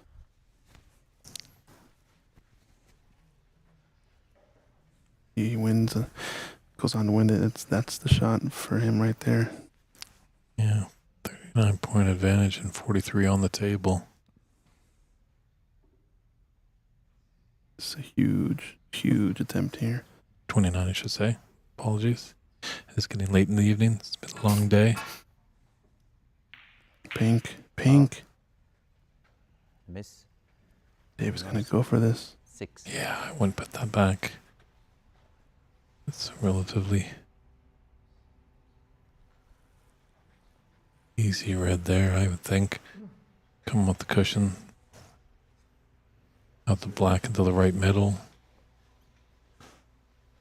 Just gotta be mindful of this green. Free O'Donnell. Hugh is taking a good look at that.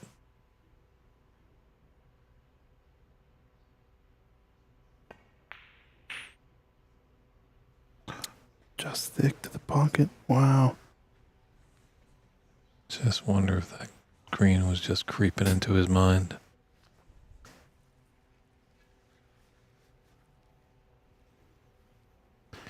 Good eye, Stephen McCloskey. Yeah, there's a little bit of mislabeling on those pictures in the back. Oh no. A little trouble there with Ali's shot making now. Okay, I think he might be safe. Red is close to the white there. I think it's blocking the other red to the pocket, so still alive to fight another day, is Ali. Good safety, tight to that bulk cushion. Yeah, all David need is red in color to get us into the snooker's required stage. So obviously just with a red, if he falters on the color, it's a 35-point difference. If David's able to take the red, No, playing conservative. It's a good shot. It's tying up the black as well, tight to the cushion. The more colors he can push safe, the better for Mr. Davy Morris. And he's dislodged it immediately, but does it sell out a shot on this red? Oh, it does. This could be curtains. he's got the pink up there as well.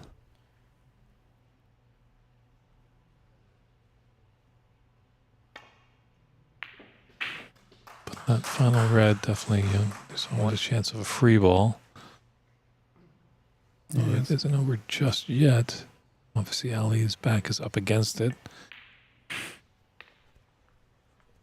No, David can't really just polish off the frame because that red is tied up on the blue. 7.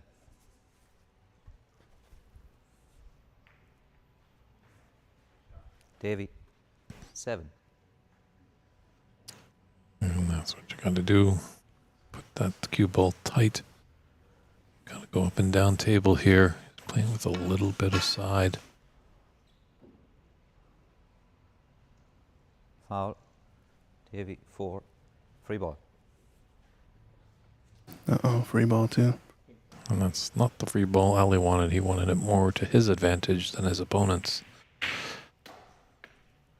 So be playing the pink here again, and 1. Ireland should be in the final. wow. An Iraqi-Irish final. Battle of the eyes. Funny how we always say there's no eye in snooker. 7. Assyrian, Davy, 7. Irish final.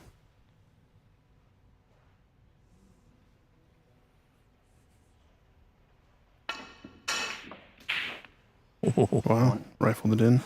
It's a highlight reel shot, but really doesn't do much. Didn't It's want that. I mean, Exhibition shot. wanted a free ball, right?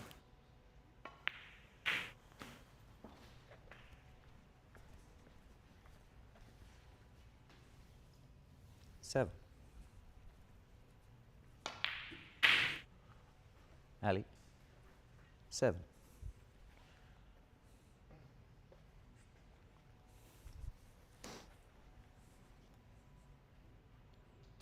So 46 difference.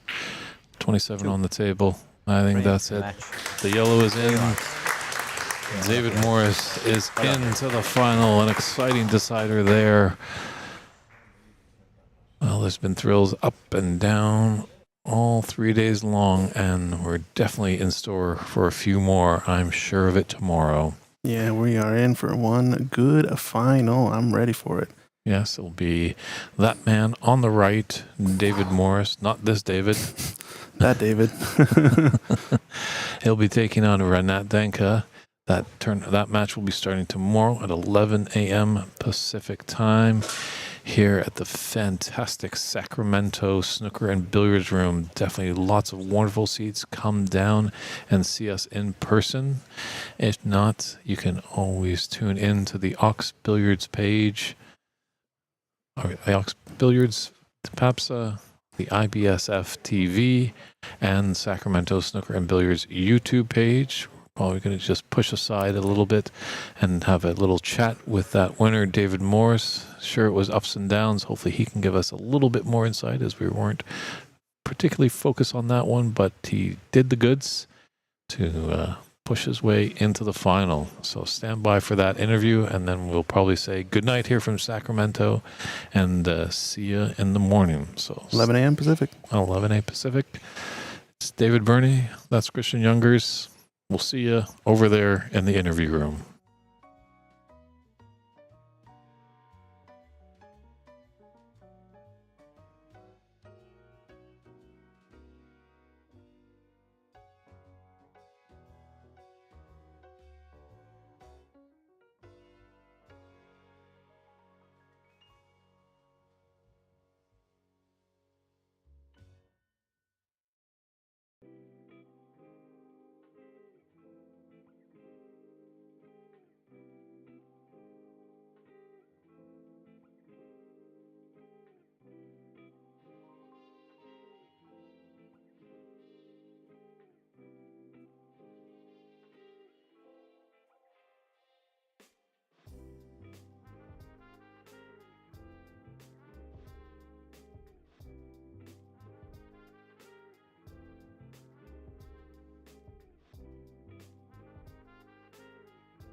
Fell down after that. So many missed chances, but still.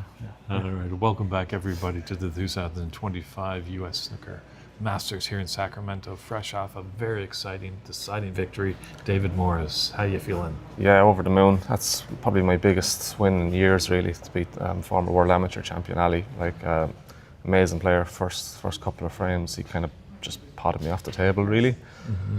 I don't think I could do a whole lot. In the end, I just tried to tie him up and slow him down a little bit, and I got back in the game, went 3-2 up, and then I kind of saw the finishing line, I think, a little bit, so that kind of put the brakes on me again. But I'm delighted to win the last frame. I got a lot of luck at the last frame. Ali was quite unlucky a few times, and that's just the way it goes sometimes. And you know, Ali's an awesome player and an awesome guy, so I feel for him. But you know, I'm delighted to be in the final as well. Yeah, we definitely were concentrated more on your opponent tomorrow, Renat Denkha, who had a whitewash victory over your fellow countryman Rodney. So we kept up with your match a little bit later, but definitely that was the sight when we saw in the decider that you just made good on your opportunities and he just faltered a little bit. Yeah, exactly. And again, maybe that's a little bit of experience. But I mean, Ali has a lot of experience, as I said, former world amateur champion. But I just think maybe at the end I probably held myself together slightly better and played maybe the correct shot a little bit more. But in saying that, Ali plays a super aggressive game, and you know he's been very successful with it. So why should he change it? So it's just styles. I can't pot the balls the way he pots them. He's just an unbelievable talent. So I have to find another way of kind of winning these types of matches. That's true. You're going to be in tough tomorrow. You got the reigning U.S. national champion you're up against, but definitely, you know, being a champion in Ireland, you're no slouch. So it's going to be an exciting match. Yeah, exactly. I mean, I've never played Renat at all before, but I know of Renat. So I'm looking forward to it. You know, this is my first snooker tournament in the US, and to be taking on the US national champion in the final, I couldn't have wished for it any better. Besides having one of the Irish guys in the final with me, but you know, I'm looking forward to it, and I hope it'll be a good game tomorrow. Well, he does go deep in the tournaments, so those matches are up on YouTube. So if you want to do some research tonight, I know you want to get some good rest, but maybe a little R&R, take a look. Okay, that's my homework. All right. Thank you very much, David, and congratulations again. Well done to be in the final. Thank you. All right. So that's going to conclude day 3 over here, everybody, at the U.S. Snooker Masters of 2025 here in Sacramento, California. Do tune in tomorrow at 11 a.m. when this man, David Morris, will take on Renat Denkha in the final of this inaugural tournament. Fitting to be a fun one and lots of excitement. It's a best of 9. Tune us in and we'll say good night, everyone.